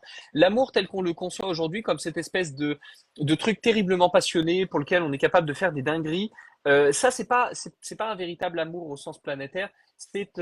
En réalité, c'est simplement une dépendance hormonale. Ok. Voilà, je tue un peu dans l'œuf le caractère Tu, sacré de l'amour, tu mais fais du bec BD là, c'est ouais, ça? sans le vouloir, je suis navré. Mais tu sais, C'est il y bien a, aussi, c'est aussi factuel et réaliste, hein? Non? mais complètement, complètement en réalité. Voilà, si je montre ça par Ouais. exemple, ça va parler à plein de gens qui utilisent le tarot. Mm. Cette carte-là, c'est la carte de Amoureux. l'amoureux. Donc, on devrait se dire, c'est censé représenter quelque chose de très aimant, de très cœur. Ouais. Et en fait, Ouais. alors là, c'est dommage parce que j'ai pas une qualité d'image qui est folle, mais quand on regarde l'ange dans son espèce de soleil Mm. blanc et qu'on floute les yeux, Mm. en floutant les yeux, en fait, on va voir que cette forme blanche représente un crâne. Et ici, Ouais, carrément. on a le cœur, et ici, on a le poumon droit et le poumon gauche, avec le sang rouge et le sang bleu. Et en fait, l'amoureux est en train de nous définir quoi? C'est que simplement l'amour, c'est quelque chose qui vient de la tête, qui vient du crâne, c'est la tête qui décide. Et la réalité, c'est qu'aujourd'hui, les endocrinologues, en jouant avec quelques hormones, sont capables de créer artificiellement chez des individus une attirance dingue. Voilà. Et il y en a qui ont très bien compris ça, et ils sont payés pour, c'est ce qu'on appelle des nés, et qui travaillent pour les parfumiers. C'est ce que j'allais dire, ouais, c'est Oh là là, bon, bref. Ouais, logique, L'olfactothérapie ou je voulais dire, mais en même l'olfactologie, temps, oui, mais exactement. tu sais pourquoi? Parce que je pensais aussi aux phéromones Mais oui, et aux animaux, tu vois, ça passe par le bien nez. sûr, Donc, complètement. l'amour est d'abord physiologique pour la reproduction. Oui, Donc, voilà. c'est assez dingo d'ailleurs parce que on utilise aujourd'hui les chiens, par exemple, pour détecter certaines maladies que le corps est capable d'envoyer. Mais le fait est que nous, on n'est pas conscient. En fait, c'est assez rigolo. On n'est pas conscient de ça, mais on le capte aussi. En fait, il y a tout un tas de trucs qu'on ne voit pas en conscience, mais qu'on capte. Par exemple, les UV, tu ne les vois pas autour de toi, mais ton cerveau, lui, les enregistre et il prépare le corps au bronzage. C'est pour ça qu'on ne va jamais, jamais, ça pour tous ceux qui nous écoutent, ne va jamais au soleil avec des lunettes de soleil. C'est une ânerie. C'est le truc qui nous fait cuire. Mettez un chapeau qui passe devant les yeux pour avoir l'ombre, mais on ne met jamais de lunettes de soleil. C'est le meilleur moyen pour cuire et pas pour bronzer. On n'entend pas les ultrasons. Pourtant, on balance des ultrasons dans certains bâtiments où il y a du squat dans les cages d'escalier pour faire fuir les gens qui sont là, les jeunes qui traînent. Ils ne le savent pas, ils ne le sentent pas, mais quand ils sont à cet endroit-là, ils ne se sentent pas bien. On utilise ça pour les faire foutre le camp. Donc il y a tout un tas de trucs qu'on capte et qu'on ne sait pas qu'on capte et que notre corps capte. Et en Bah, fait, les hormones, les phéromones et les odeurs, on les capte. bah ouais, je savais qu'on faisait ça pour les blattes, les cafards, les Ouais. rats et tout ça, Ben nous mais pas aussi. pour les humains, tu vois. Ok, Oui, mais ok. parce qu'il y a beaucoup de cafards chez les humains aussi. Oh, pétard. il y a beaucoup de parasites voilà, qui aiment bien Ouais, ouais, malheureusement. on devrait Voilà. peut-être en mettre ailleurs que dans certains immeubles. Enfin, il y a certains endroits stratégiques dans le monde où on devrait Bien peut-être sûr, aussi. Mais bon, bien bref. sûr. Mais tu sais, ça c'est rigolo parce que ça a même été jusqu'à passer dans certains lieux où il y avait beaucoup d'activités violentes. On passait de la musique classique. Eh ben, ça te fait chuter drastiquement la Ouais, carrément. violence. Bah Donc ouais, ça mais marche bon. très très bien. Ça marche très bien. Donc voilà, Vénus, pour revenir sur Vénus, c'est pour ça que Vénus, par exemple, on la voit beaucoup justement dans son implication artistique, parce que l'art, c'est un moyen de faire passer subtilement un message pour toucher au cœur sans que ça soit quelque chose de mentalisé. Elle est Carrément. vraiment, elle passe en dessous des radars du mental. Elle est totalement hermétique au mental. Et c'est pour ça que justement, dans le cadre de la parfumerie, c'est toujours Vénus qui est présente. C'est Vénus et Neptune. Parce que Neptune, ce sont les effluves, et Vénus, qui sont attirantes et qui nous donnent envie d'eux. Voilà. Ok. Donc Vénus, c'est une planète qui est sacrificielle. C'est-à-dire que Vénus, là où se trouve Vénus, c'est la chose pour laquelle on est capable de donner sa vie, c'est la chose pour laquelle on est capable de se sacrifier. Et en fait, Vénus, là, je spoil un peu un de mes cours et quelque chose que j'expliquerai dans le prochain livre. Je spoil un petit peu et je fous un gros merdier là-dedans. Mais je suis amusé de voir que pas grand monde se soit surpris chez les astrologues. Alors peut-être que Julien et d'autres diront bah si, évidemment, on le savait. Mais quasiment personne ne s'étonne de la présence de Vénus parmi les planètes. Soleil, masculin. Mercure, masculin. Mars, Jupiter, Saturne, Uranus, Neptune, Pluton, masculin. La seule planète qui soit Et féminine, la c'est Lune. Vénus. Et la Lune? Simplement, la Lune n'est pas une planète au sens premier du Ah terme, oui, c'est vrai. Ok, c'est une lune. Et où on retrouve justement les astres féminins, chez les lunes et les astéroïdes. ok. Or, il se trouve que, originellement, si certains des lecteurs ici lisent du Immanuel Velikovsky ou du Anton Parks, il ne leur aura pas échappé que Vénus, en toute vraisemblance, aurait été en réalité une lune d'une planète qui existait à l'origine entre Mars et Jupiter et qui a malheureusement vécu un cataclysme et qui a explosé et qui a donné la ceinture d'astéroïdes. Et Vénus a été propulsée en fait dans le système solaire, a foutu un joyeux merdier qu'on retrouve d'ailleurs dans beaucoup d'anciens textes, d'anciennes tablettes, d'anciens textes sumériens, égyptiens, indiens et compagnie. On en a des informations un petit peu partout de cette planète, ce qu'on appelle l'œil du son, un astre qui est terrifiant et qui fout un joyeux merdier. Et c'est pour ça d'ailleurs qu'originellement, on a associé Vénus d'abord à la guerre et aux enfers avant de lui donner le sens de l'amour. Ok. Et c'est pour ça que le pentacle est d'ailleurs extrêmement diabolisé.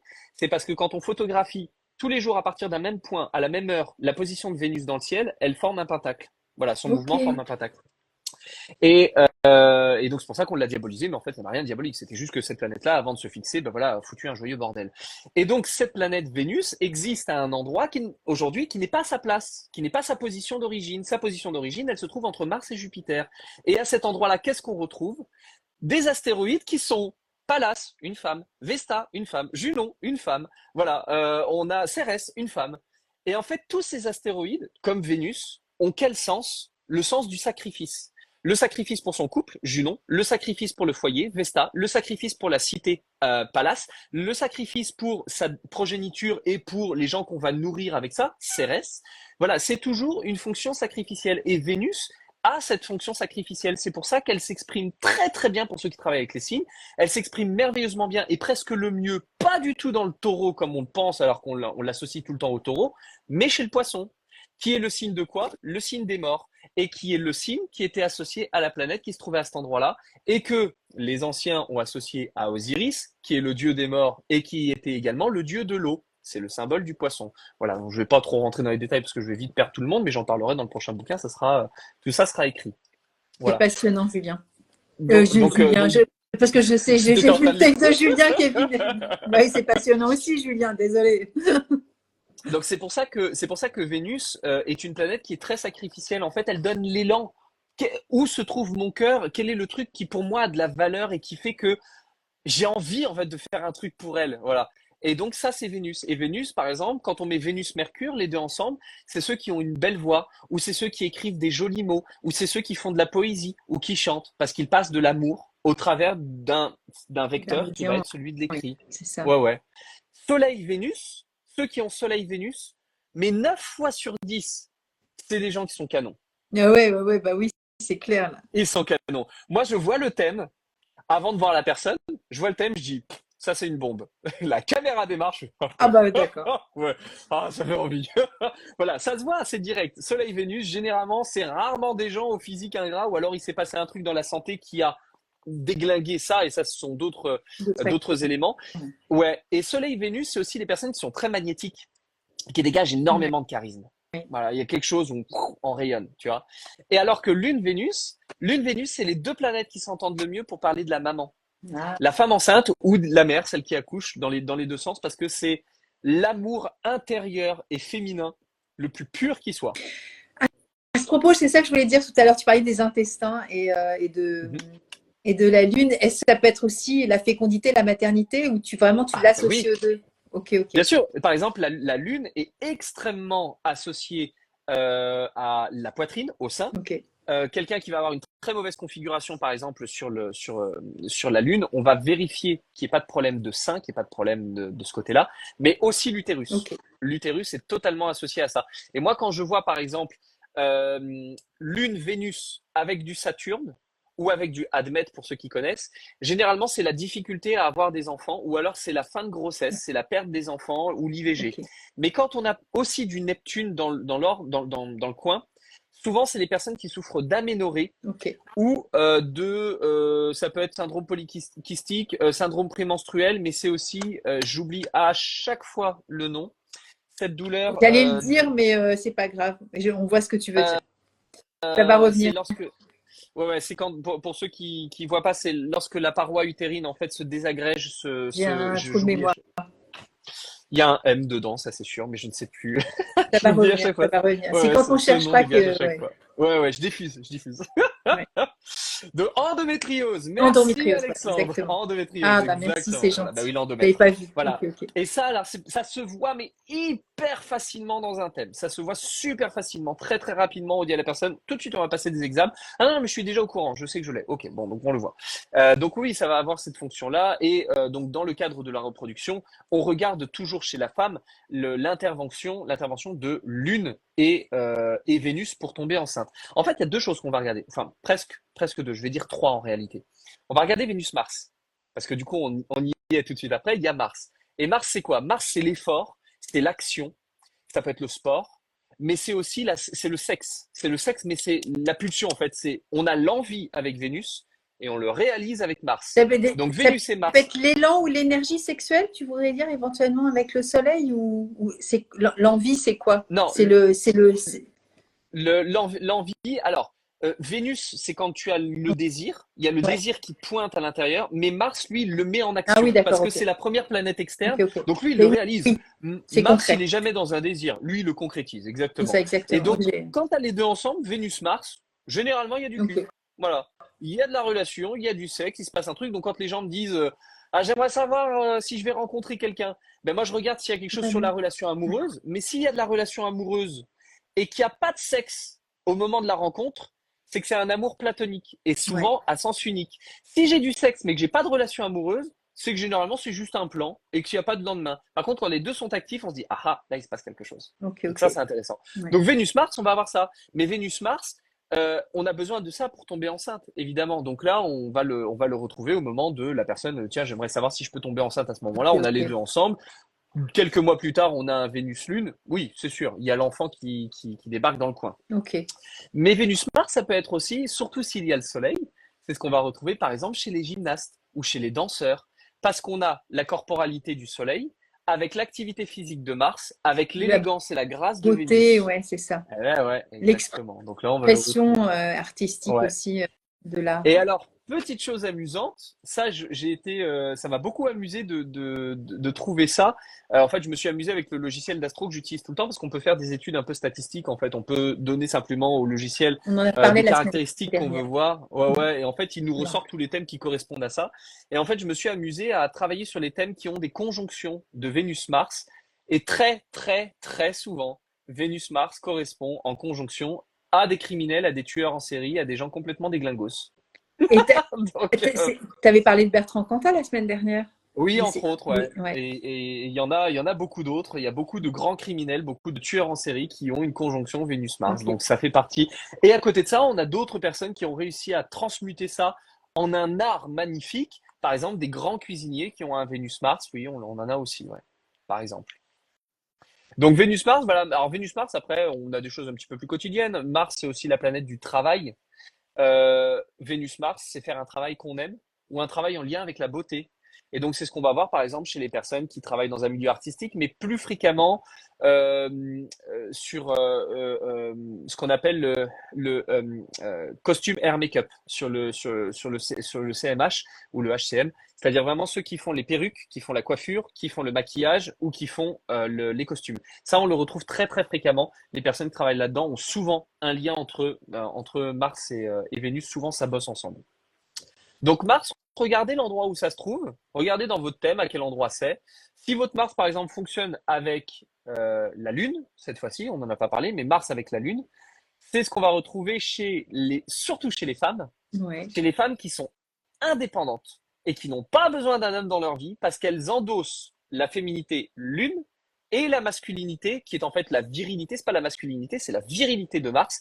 Et en fait, elles n'ont pas besoin du masculin. Elles ont les deux ensemble. Voilà. Vénus, Mars ne serait pas Hitler et Gandhi aussi, deux extrêmes. Je crois qu'Hitler, là, il me semble, faudrait que je revérifie.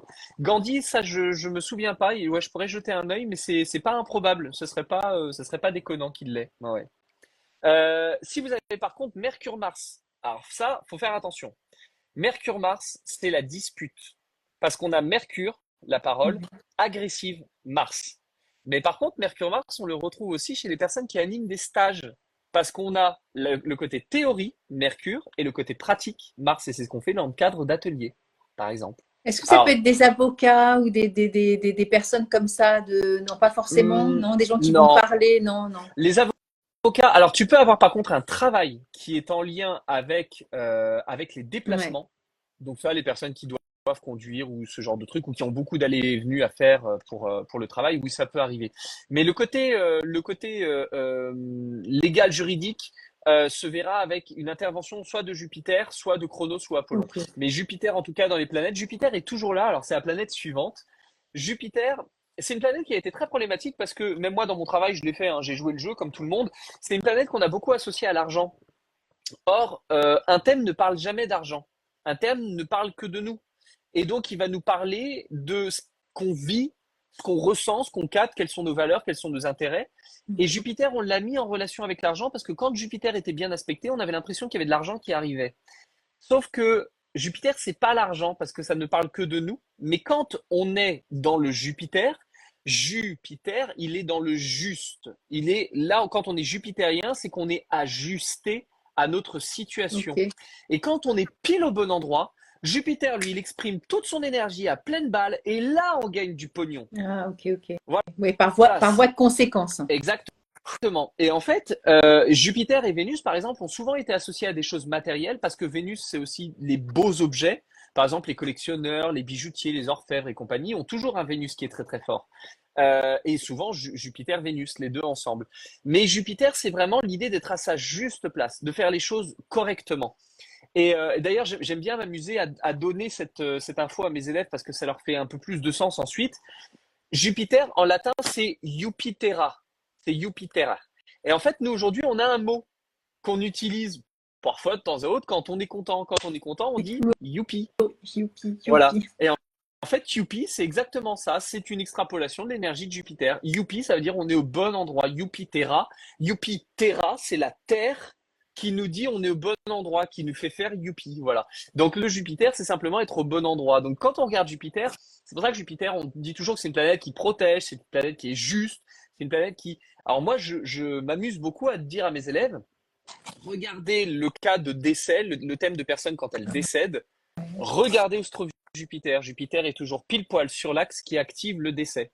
Parce que on se dit, oh, j'ai eu un accident, mais j'ai eu du pot. Oh, j'ai eu du bol, j'étais protégé. Non, non, c'est pas parce que tu étais protégé que t'es pas mort. C'est parce que Jupiter n'était pas là à ce moment-là. C'est-à-dire qu'il n'était pas juste pour toi de mourir à ce moment-là. Et c'est pour ça que c'est tragique de dire ça, mais toute personne qui décède à ce moment-là parce que Jupiter est juste au-dessus et que c'est le juste moment pour cette personne-là de Ok, décéder. ok. C'est terrible parce qu'il y a des trucs qui sont des crève-cœurs de dire à des personnes qu'on a des gens qu'on aime qui sont mortes et que c'est injuste. C'est injuste pour la personne qui reste, mais pas pour la personne qui est partie. Oui. Quand elle est partie, c'était le moment, voilà. Et c'est pour ça qu'il y a des gens, on se dit, mais comment c'est possible que ce type-là soit quand même un rescapé? C'est dingo, enfin! Alors que moi, à l'inverse, j'ai un de mes amis d'enfance, il était en voiture, il a foncé à pleine balle en voiture sur une route qui était droite, il n'y avait pas de voiture, il n'y avait pas de poteau, il n'y avait pas d'arbre, il y avait un poteau sur des kilomètres, il perd le contrôle de sa voiture pile à ce moment-là et il fonce dedans. Et pourquoi? Parce qu'à ce moment-là, il avait un Jupiter sur cet axe-là et que c'était pile le moment. Et c'est inévitable. C'est tragique, mais c'est comme ça. Et puis en dernier, la toute dernière, on va avoir Saturne. Et Saturne, elle, c'est un peu le contraire de Jupiter. C'est-à-dire que où Jupiter va être très expansif, quelqu'un par exemple qui a un Mercure-Jupiter, les deux Mercure-Jupiter qui fonctionnent ensemble, c'est quelqu'un qui parle avec beaucoup d'emphase ou qui a des mots agréables ou des mots positifs ou la parole juste, qui trouve le bon mot au bon moment. Quelqu'un qui va être Lune-Jupiter, c'est quelqu'un qui va avoir des émotions aimantes, agréables, qui va avoir un côté un peu maman, qui veut prendre soin des autres. Soleil-Jupiter, Soleil c'est le corps, Jupiter c'est une planète aussi expansive. Soleil-Jupiter, c'est ce qu'on retrouve chez les personnes qui ont preuve de bonhomie, qui aiment bien manger, qui aiment bien boire et qui, à un moment donné, peuvent prendre un peu de poids. Voilà, ça arrive aussi. Mars-Jupiter, c'est celui qui a l'acte juste, le geste juste, ou alors qui fait un travail qui lui plaît, qui est agréable, ou qui est constructif, qui est très bien. Vénus-Jupiter, j'en parlais tout à l'heure, c'est tout ce qui va être en lien avec la beauté, avec l'élégance, les orfèvres, les bijoutiers, mais c'est aussi avoir un amour très pur. Vénus-Jupiter, c'est ce qu'on retrouve souvent au moment de la naissance, pas chez la mère parce qu'elle est trop occupée à prendre plein d'hormones dans la gueule à ce moment-là parce que c'est horrible, parce que c'est un truc hyper difficile, mais chez l'entourage, il y a beaucoup de Vénus-Jupiter parce que on rencontre un nouveau-né, une nouvelle vie, et ça réveille toutes nos cellules qui ont des programmes qui sont plurimillénaires et qui disent il faut qu'on se reproduise parce qu'il faut que l'espèce perdure, et donc ça réveille un amour extraordinaire. Saturne, lui, c'est tout le contraire. Saturne, lui, il est restrictif, il est froid, il coupe, il n'est pas du tout dans un amusement. Lui, il est là uniquement pour être carré. C'est très carré, c'est très droit. Donc du coup, Saturne avec le Soleil, par exemple, Soleil, c'est le physique. Saturne, Soleil-Saturne, ça va être le corps qui est comme quelqu'un, quand on dit que les gens ont un physique sec. Comme Ou... l'énorarthritique en naturo. Oui, exactement. En fait, par exemple, Saturne, c'est une planète qui est froide. Donc, on va retrouver, par exemple, ça dans le cadre de personnes qui souffrent d'arthrite, qui vont souffrir d'arthrose, qui vont souffrir de rhumatisme. Mais c'est aussi les personnes qui, physiquement, Soleil, aiment être à distance. Saturne. Alexandre dit Severus Rogue. Oui, c'est exactement ça. Ce côté émacié, ce côté un peu vampire, voilà, où on file comme ça discrètement. C'est exactement cet aspect Soleil-Saturne. Et Soleil-Saturne, voilà, par exemple, quand à un moment donné, on a envie de partir parce qu'on veut plus voir les gens, on a besoin d'être à distance, ça va être un Ouais. Soleil-Saturne. Saturne, on se met à distance physiquement, ou on coupe les ponts. Alors que Lune-Saturne, là, ce sont les émotions qui peuvent être douloureuses, qui peuvent être lancinantes. Et on va retrouver ça, du coup, chez les personnes qui se ferment émotionnellement, qui ne veulent pas en parler parce que c'est trop dur. Donc, on se placarde, on devient froid. On n'en parle plus, non, il se passe rien. Et ça, on le voit par exemple chez les personnes quand on les rencontre et qu'on se dit, oh, j'arrive jamais à savoir ce que cette personne, elle pense. Eh ben, regardez dans son thème, il y a très certainement la Lune qui fonctionne avec Saturne, ou alors il y a pile une planète ou un point personnel entre la Lune et Saturne. Quand on a Mercure qui fonctionne avec Saturne, Mercure-Saturne, alors ça, c'est quelque chose que moi je recherche beaucoup dans mon thème quand je prépare des stages, parce que Mercure-Saturne, c'est l'étudiant. Donc si j'ai dans mon thème quelque chose qui fait apparaître du Mercure-Saturne, c'est que je vais avoir des étudiants qui vont être là. Parce que Mercure, c'est celui qui réfléchit, Ouais. et Saturne, c'est sur la durée ou pour couper la pensée en petits morceaux, parce que Saturne coupe les choses. Ouais. Et donc, quelqu'un qui coupe en petits morceaux, c'est quelqu'un qui est en train d'intégrer en fait des pensées et en fait une théorie. Et donc, on est en train de faire rentrer une théorie dans la tête. Donc, c'est l'étudiant. Alors après, Mercure-Saturne, ça peut aussi dire adieu. Ah, Mais c'est ça, toi, t'as ton soleil, Mercure-Saturne. hein, c'est Bah ça oui, que je oui, t'écoute et en même temps je me dis, exactement. mais il y a des trucs qui me font tilt, tu Ouais, vois. ouais. Tout à fait. Tu as ton Saturne, Mercure, Saturne, Soleil. Et ça, c'est. Alors, ça peut être aussi. Je découpe ma théorie, je pense à une théorie, je fractionne ma pensée en lien avec ce qui se trouve au milieu, c'est-à-dire le sujet de la santé. Dans le cadre de la santé, je suis capable de découper plein de trucs. Mais ça peut être aussi, je me déplace physiquement soleil pour aller animer un truc temporairement, parce que Mercure-Saturne, c'est le déplacement temporaire. Je bouge temporairement pour aller quelque part, puis ensuite revenir. Voilà. Mais par Eh, contre, un soleil Mercure-Saturne, c'est l'éternel étudiant. Voilà, ah, ok, t'apprendras toute ta ok. vie. Toute Ouais. ta vie, t'apprendras. Toute ta vie, tu voudras découper les trucs en Ben, disant, ah, c'est c'est ça intéressant. la curiosité ou l'espèce d'agilité, te dire, tu vois, alors le découpage, ça fait penser aussi à aller chercher tu vois, des Ouais, informations à droite à gauche, etc.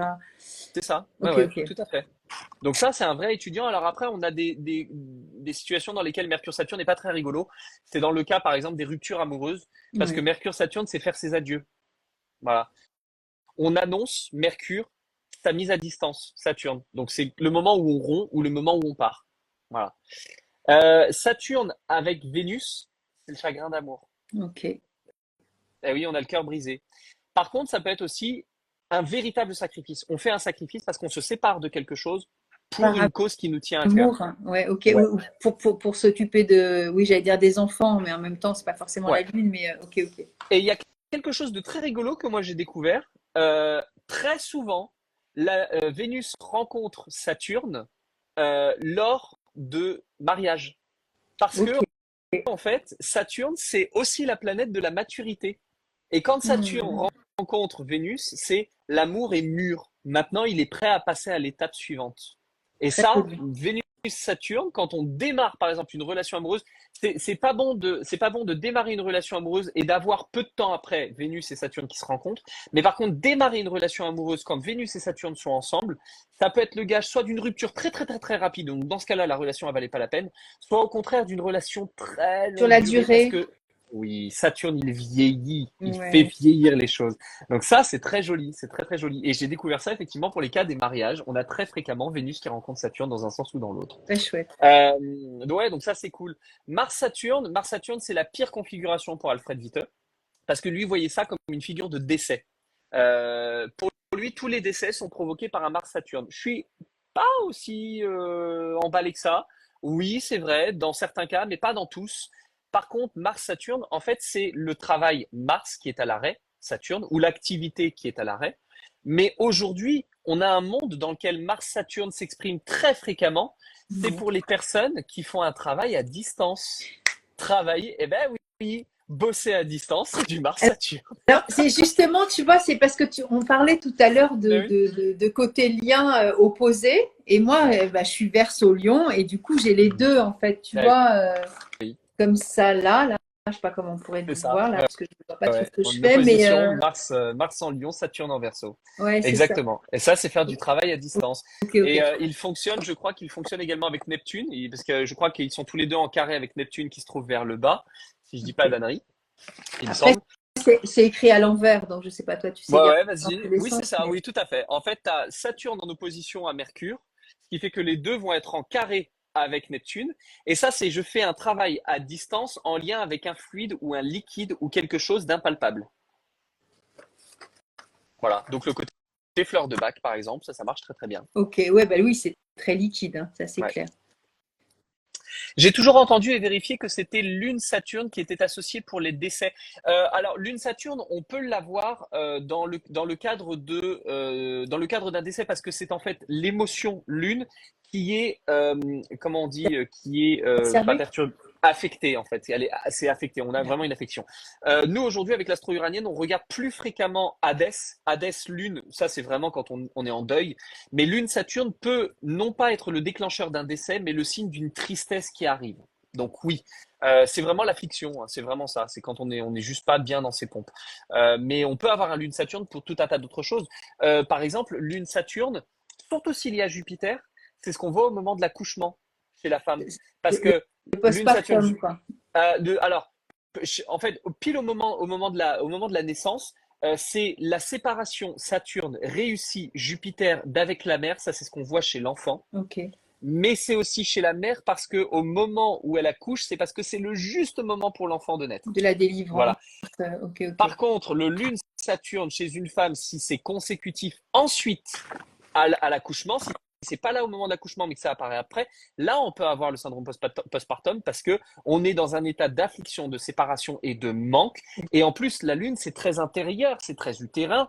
Donc, il y a un truc qui est absent et qui manque et qui fait mal. Donc là, ouais, Ok. ça, c'est pas terrible. Ah, Voilà. c'est super puissant, hein. Et ça, tu l'aborderas dans ton bouquin numéro 2? Ah, bah, tout ça est déjà en partie présent Ah dans le oui, eh 1, ben, hein. tu vois, moi, j'y suis pas encore C'est pour ça avancée assez. Ok, ah, ok. tu vas trouver en fait toutes les configurations des planètes, elles apparaissent ensemble et tu les verras toutes. Et puis ben, la dernière qu'on n'a pas vue, c'est Jupiter-Saturne. Jupiter-Saturne, elle est très compliquée parce qu'elle peut être très bien ou elle peut être très pas bien.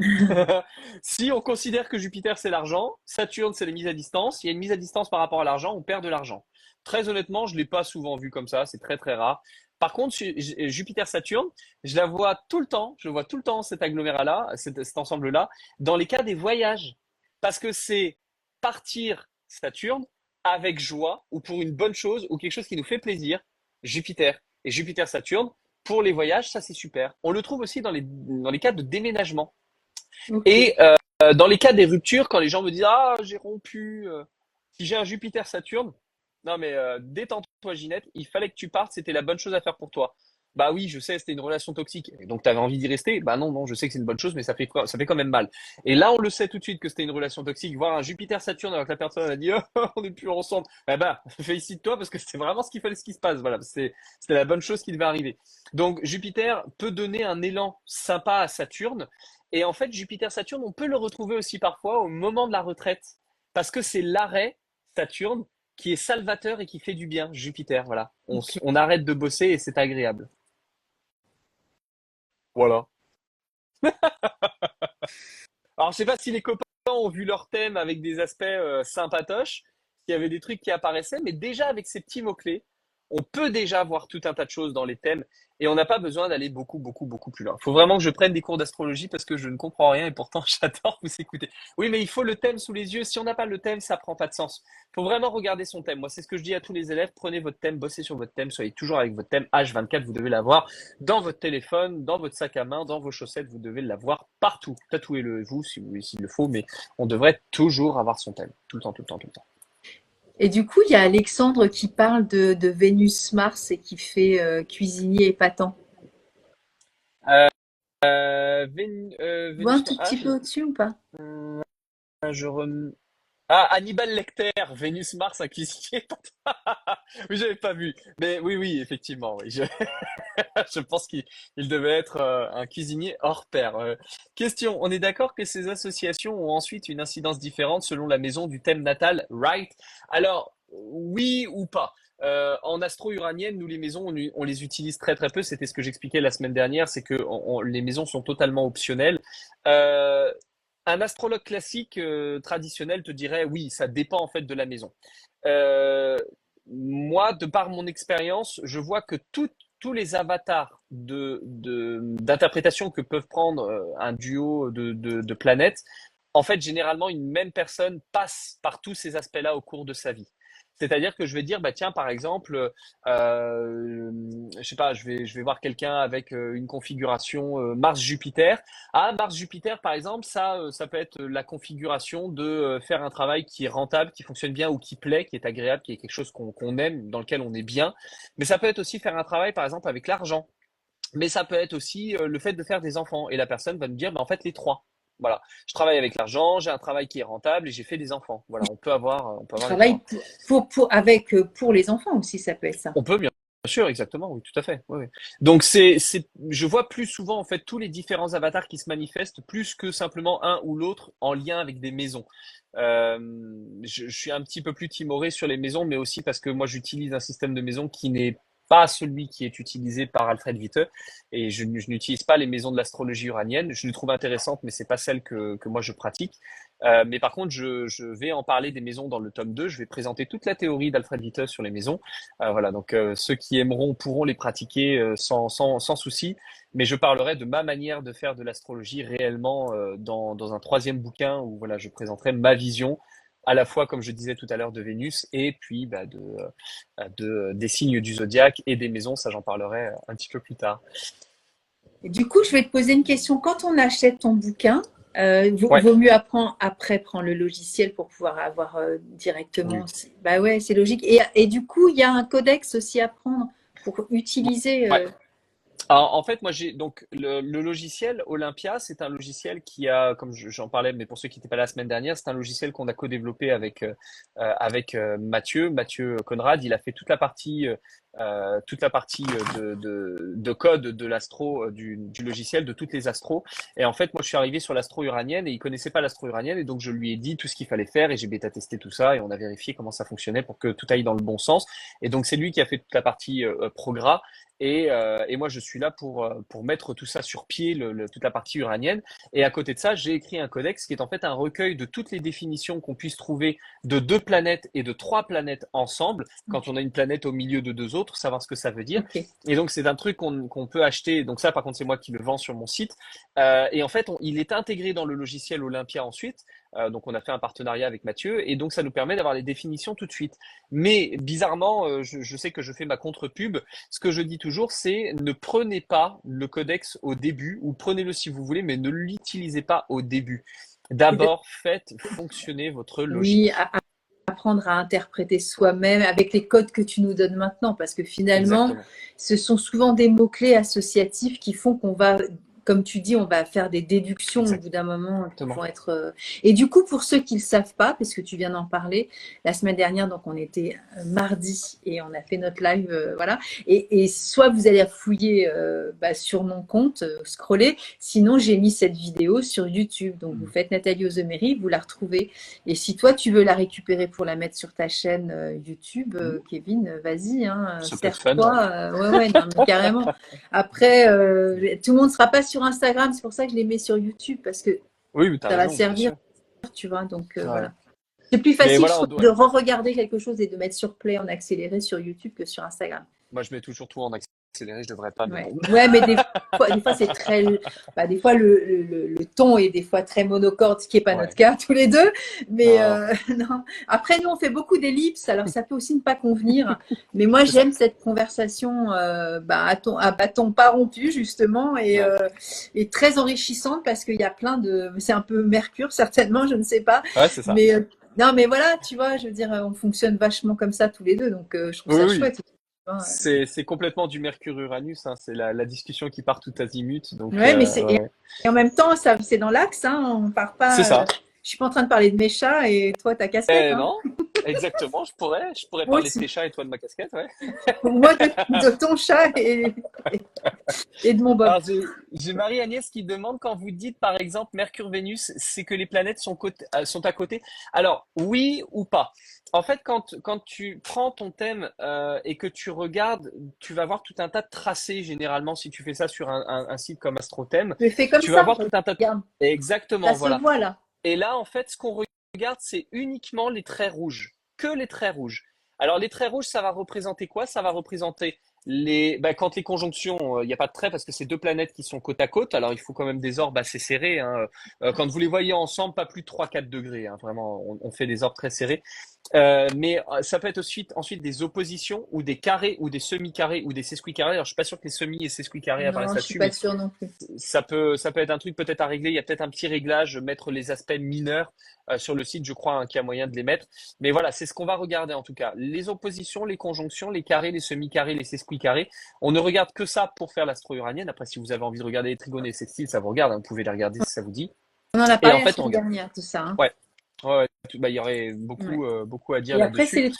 les Et trucs groupir. ouais, tous les gros groupes, on regarde tout ça, c'est hyper important, bien sûr, parce que c'est un gros agglomérat d'énergie qui sont toutes ensemble, et ça Ça, produit, c'est là qu'on a les effets ça qui aussi. sont maximisés, bien sûr. Ouais, complètement. Tu vois, tu as même un Jupiter Chiron, là, les deux sont conjoints l'un à côté de l'autre. Alors, on le voit pas parce qu'il est un peu plus petit et en gris, mais ça, c'est pareil, quand on sait interpréter Chiron, ça, c'est très intéressant, ça raconte des choses également. Donc voilà, moi, je recommande de regarder surtout, voilà, les planètes qui sont soit vraiment côte à côte à 1 ou 2 degrés, 3-4 degrés maximum ensemble, sauf si vous avez un soleil ou une lune, ça c'est radieux, donc on peut ouvrir un petit peu les orbes. Mais ensuite, quand on a des tracés, rester sur des tracés qui sont vraiment très très fins, les carrés, les conjonctions, oppositions, sesquis, semi-carrés, c'est vraiment le truc de base. Voilà. Et avec ces mots-clés-là, en fait, l'idée, voilà, c'est de fonctionner juste avec des mots-clés très Mm. simples. Le soleil, c'est le corps, le masculin. La lune, c'est le féminin, les émotions. Mercure, c'est la discussion, les déplacements, la juvénilité. Vénus, c'est l'élan, la passion, la beauté, les arts. Mars, le travail, la sexualité, la blessure, ça peut être la blessure aussi. Le Saturne, la masculin aussi, distance, l'éloignement. tu parlais aussi. Alors, je parle de virilité. Ouais, c'est ça. Ouais, de Oui, virilité. ouais, ouais. Ouais, parce que tu vas avoir le masculin avec le soleil, le féminin avec avec la lune. Tu vas avoir Compris. Tu la parlais de Mars. suavité Ouais, avec et voilà et Mars par contre va être le côté j'ai viril. compris. Ça peut Le être le soleil. travail aussi, hein. Mars représente très bien le travail, Ouais, l'activité sportive, les muscles. Jupiter c'est la joie, la justesse, l'équilibre. C'est aussi l'opulence, la bonne bouffe, l'argent. Voilà, c'est tout ce qui est un petit peu qui se multiplie. C'est tout ce qu'on augmente. Alors que Saturne, c'est tout ce qu'on réduit et tout ce qu'on limite et toutes les distances et les difficultés. Là où il y a Jupiter, c'est facile. Là où il y a Saturne, c'est plus difficile. Mais par contre, Jupiter, c'est pas très durable dans le temps, hein. C'est un peu ce truc très explosif. Ça va très vite et puis ça disparaît rapidement. Alors que Saturne, lui, il est très durable. Voilà. Et juste avec des mots-clés comme ça, on les mélange. Et ensuite, plus tard, quand on commence à se dire, bah, j'aimerais bien avoir un peu plus de finesse, dans ce cas-là, on peut passer au codex. Mais vraiment, c'est en seconde instance. ouais, c'est ça. Bah, il y a déjà beaucoup à faire là, hein, Ouais, ouais. carrément. Et comme tu le disais la semaine dernière, travailler sur nos cartes et nos C'est proches essentiel. aussi, regarder, faire des points de Oui. comparaison tout le temps. Ouais, il faut faire des grandes listes avec tous les événements de tout le monde, toutes les dates de naissance de tout le monde, et puis il faut travailler à fond sur les choses sur lesquelles on est sûr. C'est essentiel. Ouais. Ouais. Et qui sont factuels, sur lesquels aussi on peut se baser. Oui, parce que on peut très bien, évidemment, toujours faire une lecture qui peut être aussi d'ordre psychologique ou émotionnel, mais le problème, c'est que un phénomène comme un accident, il y a pas de débat, il n'y a pas de discussion. Tu vois, c'est Carrément. un accident. Par Factuel. contre, quelqu'un, on va lui dire, t'es de bonne consistance, mais t'es quand même un peu de mauvaise foi parfois. C'est soumis à débat, tu vois. C'est quelque chose sur lequel on discute beaucoup plus difficilement déjà. Donc voilà, je suis un petit peu plus partagé là-dessus. Je pense que c'est bien de le faire pour soi parce que c'est un bon moyen de se mettre un miroir devant la face et de dire, bon, allez, montre-moi qui je suis vraiment, sans filtre. Moi, c'est vraiment ce que je dis à mes élèves. Soyez sans filtre Ouais, avec vous-même. Soyez dur carrément. avec vous-même quand vous regardez votre thème. Allez-y, pleine balle, hein, vraiment à fond. Objectif, hein. Euh, Peut-on faire le thème de son chat? Désolé, c'est bête probablement. Non, non, pas du tout. Mais le problème, c'est qu'il faut vraiment l'heure de naissance. C'est très compliqué d'avoir une heure de naissance pour un petit Carrément. pitchoun. Donc, si tu l'as, tu peux, bien sûr, tu peux complètement le faire. Après, les animaux vivent totalement différemment l'astrologie. Nous avons un thème qui se prête très bien à une route 90 comme on fait en astrologie uranienne. La route 360, elle n'est pas adaptée pour l'humain. Elle est intéressante pour regarder les thèmes avec les signes du zodiaque, mais notre thème, la roue à 360, n'est pas du tout adaptée pour une vie humaine. Parce que il faut qu'on ait fait un tour complet de la roue pour que ça ait du sens pour nous. Et en fait, nous, on est capable de faire un tour complet d'une roue à 90 parce que ça se fait en 90 ans. 360, on peut pas.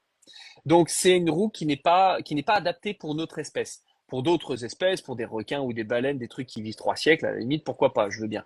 Et quand on a des animaux qui vivent très peu de temps, la roue de 90 est moins adaptée. Il faut prendre des roues plus petites, qui vont être des roues à 45 ou des roues à 22-30 pour certains animaux qui peuvent vivre jusque-là. Ensuite, on peut descendre encore, on peut prendre des roues à 11, 11 degrés 15. Ça, c'est très bien, par exemple, pour les chiens, les gros chiens qui peuvent vivre jusqu'à une dizaine, une douzaine, une quinzaine d'années. Les chats, parfois, ceux qui vivent longtemps, pour certains chats, on peut aller jusqu'à une roue de 22 22-30, ans. ça peut marcher. Ouais, ouais. Pour d'autres créatures encore plus petites qui vivent moins longtemps, il faut réduire encore la roue jusqu'à aller parfois. Si vous avez des souris, bah, va falloir une roue de 1 degré et quelques. Vous voyez, parce qu'une souris, ça va vivre 1 an et demi, 2 ans maximum. Voilà. Donc ça, c'est un sujet que j'aborde pas là comme ça en détail, mais on a besoin de faire un tour complet de la roue pour que ça ait un sens. Et en fait, chaque roue a son espèce. Et chaque espèce a sa roue. Et c'est pour ça que nous, on fonctionne aussi bien avec une roue de 90 parce que c'est la roue qui est totalement adaptée à l'espèce humaine. Voilà. Bah, et c'est pas une question bête du tout. Merci beaucoup, Daniel. Non, non, c'est très Très intelligent et intéressant. Ça fait sens, ça hein. fait mettre en lumière des débats qui sont beaucoup plus profonds que simplement est-ce que je peux faire le thème de ma gerbille? Oui, oui, Carrément. ouais, ouais, c'est hyper intéressant ça. Ouais. Après, effectivement, l'heure de naissance, moi, je ne connais pas la date non plus, hein. C'est Je compliqué, sais à hein? peu près le mois, Ouais, mais la date précise, je ne l'ai jamais eue, hein. ouais, Donc, c'est compliqué. c'est difficile, Bon, c'est difficile. Mais si on a la chance d'avoir un chat et que le chat fait une portée et qu'on les garde, et là, dans ce cas-là, on note tout de suite, évidemment, toutes les heures Carrément. pour chaque bébé. Ouais, c'est très très bien. Bon, Eh bah bien, voilà. merci, Kevin. Avec plaisir. J'espère que ça aura apporté en tout cas des petits éléments sympatoches pour ceux qui font pas d'astro et qui ont envie d'en faire un petit peu, ou pour ceux qui font de l'astro et qui voulaient avoir peut-être une vision un peu différente. Voilà, je trouve que c'est intéressant toujours de mélanger les vues sur cette pratique-là. S'il y a autant d'écoles, c'est peut-être qu'on n'a pas encore trouvé la clé parfaite ou qu'on en a trouvé plein qui fonctionnent très bien. Et j'espère en tout cas que ça aura contribué et que ça aura plu aux spectateurs qui étaient là ce soir. Ouais, et ça peut être aussi même des gens, tu vois, qui tirent les cartes, parce que tu as montré une carte du tarot, mais le Béline, puisque je rappelle, j'avais fait un Bien stage à sûr. tes côtés à distance. Ouais, Il y a aussi certaines planètes, donc c'est vachement intéressant aussi de bien mixer sûr. tout ça et les informations que tu as données, Ouais. elles ont du sens aussi dans notre vie à J'ai différents degrés. j'ai deux jeux, je les ai pas ici, c'est dommage, mais j'ai deux jeux de cartes qui ont été faits d'ailleurs par le même auteur, qui mêlent justement enfin c'est pas des tarots, c'est des oracles, mais qui mêlent justement les cartes avec l'astrologie. Et en fait, il y en a un, c'est l'oracle du soleil, qui est très très Oui, connu. il est Et magnifique. Et je trouve que les cartes sont ouais, trop petites, c'est vraiment oh, dommage, parce que j'aimerais ouais, bien les... T'es bien un d'accord peu ou plus pas? grand. Ben, les illustrations sont trop belles pour que ça soit aussi petit. Je Franchement, je trouve ça trouve ça triste. hyper Ouais, frustrant, ça me gave, parce que ouais, c'est trop petit, quoi. c'est Ah, c'est dommage. Et le vraiment deuxième, dommage. c'est, je crois, le tarot des éléments, si je dis pas de bêtises, Ouais, qui est du même auteur, Feu, malheureusement, parce qu'il est décédé il n'y a ok, pas très très longtemps. ok. Donc voilà, il a fait un troisième qui était l'oracle de la lune, mais je vais pas. Bon, c'était moins ma came. Je suis moins fan des jeux centrés sur juste un astre. Je trouve ça un peu dommage, Ouais. donc je trouvais ça moins rigolo. Mais après tout, pourquoi pas. Mais par contre, voilà, je les recommande pour ceux qui aiment bien l'astro et les cartes. C'est très bien. J'en ai fait une présentation hein, d'ailleurs de l'oracle du soleil sur ma chaîne YouTube. J'ai une Ah, vidéo de trop bien. présentation Ben, du jeu, j'irai regarder. mais il est super. Ça fait partie de mes favoris. Et Et, je l'ai quelque part dans. il est magnifique. Enfin, ouais, j'ai presque envie, tu vois, de les copier-coller et Ouais. de les agrandir et de les contre-coller parce que Ah ouais. elles Ouais, non, sont mais il est d'une super. beauté incroyable. J'adore ce jeu. Tu vas aller la chercher? Ah, je l'ai pas ici, il est en bas. Non? Non, mais Ah il est ouais, en c'est trop bas compliqué. avec tout mon merdier. Donc, mais bon, les gens Non. iront voir. Et ben, du coup, on est remerciés. Voilà, très Avec plaisir. enrichissant. Merci pour ce moment. Bonne soirée à tous. Et ben, merci, merci beaucoup, Maëva. C'est super gentil. Avec plaisir. Et, euh, et voilà, bah écoute, la prochaine fois, tu sais quoi, tu frappes à la porte et tu seras toujours le bienvenu. On se C'est trop retrouvera bien. pour de nouvelles aventures avec grande joie. On parlera Avec peut-être de grande joie. couleurs, peut-être la prochaine fois. Qui Ah, mais sait? oui, oui, j'ai vu un post tout à l'heure. Je me suis dit, oh là là, c'est pas, j'ai l'impression que tu t'es. Ouais, ok, Ouais, on en avait parlé la ça, semaine je dernière. suis dans cette énergie-là en ce moment. Je suis très Ah, trop buttons, tu bien, vois. trop Donc, bien. Et ben, on va prendre une date pour septembre. Alors, ça te va? la rentrée, ça sera très bien. Allez, on fait Exactement, ça. ouais. Génial. Nickel. Allez, Super, nickel. ça roule. Bisous, Bon, merci beaucoup. Kevin. À Merci à bientôt. tous. Au revoir. Salut.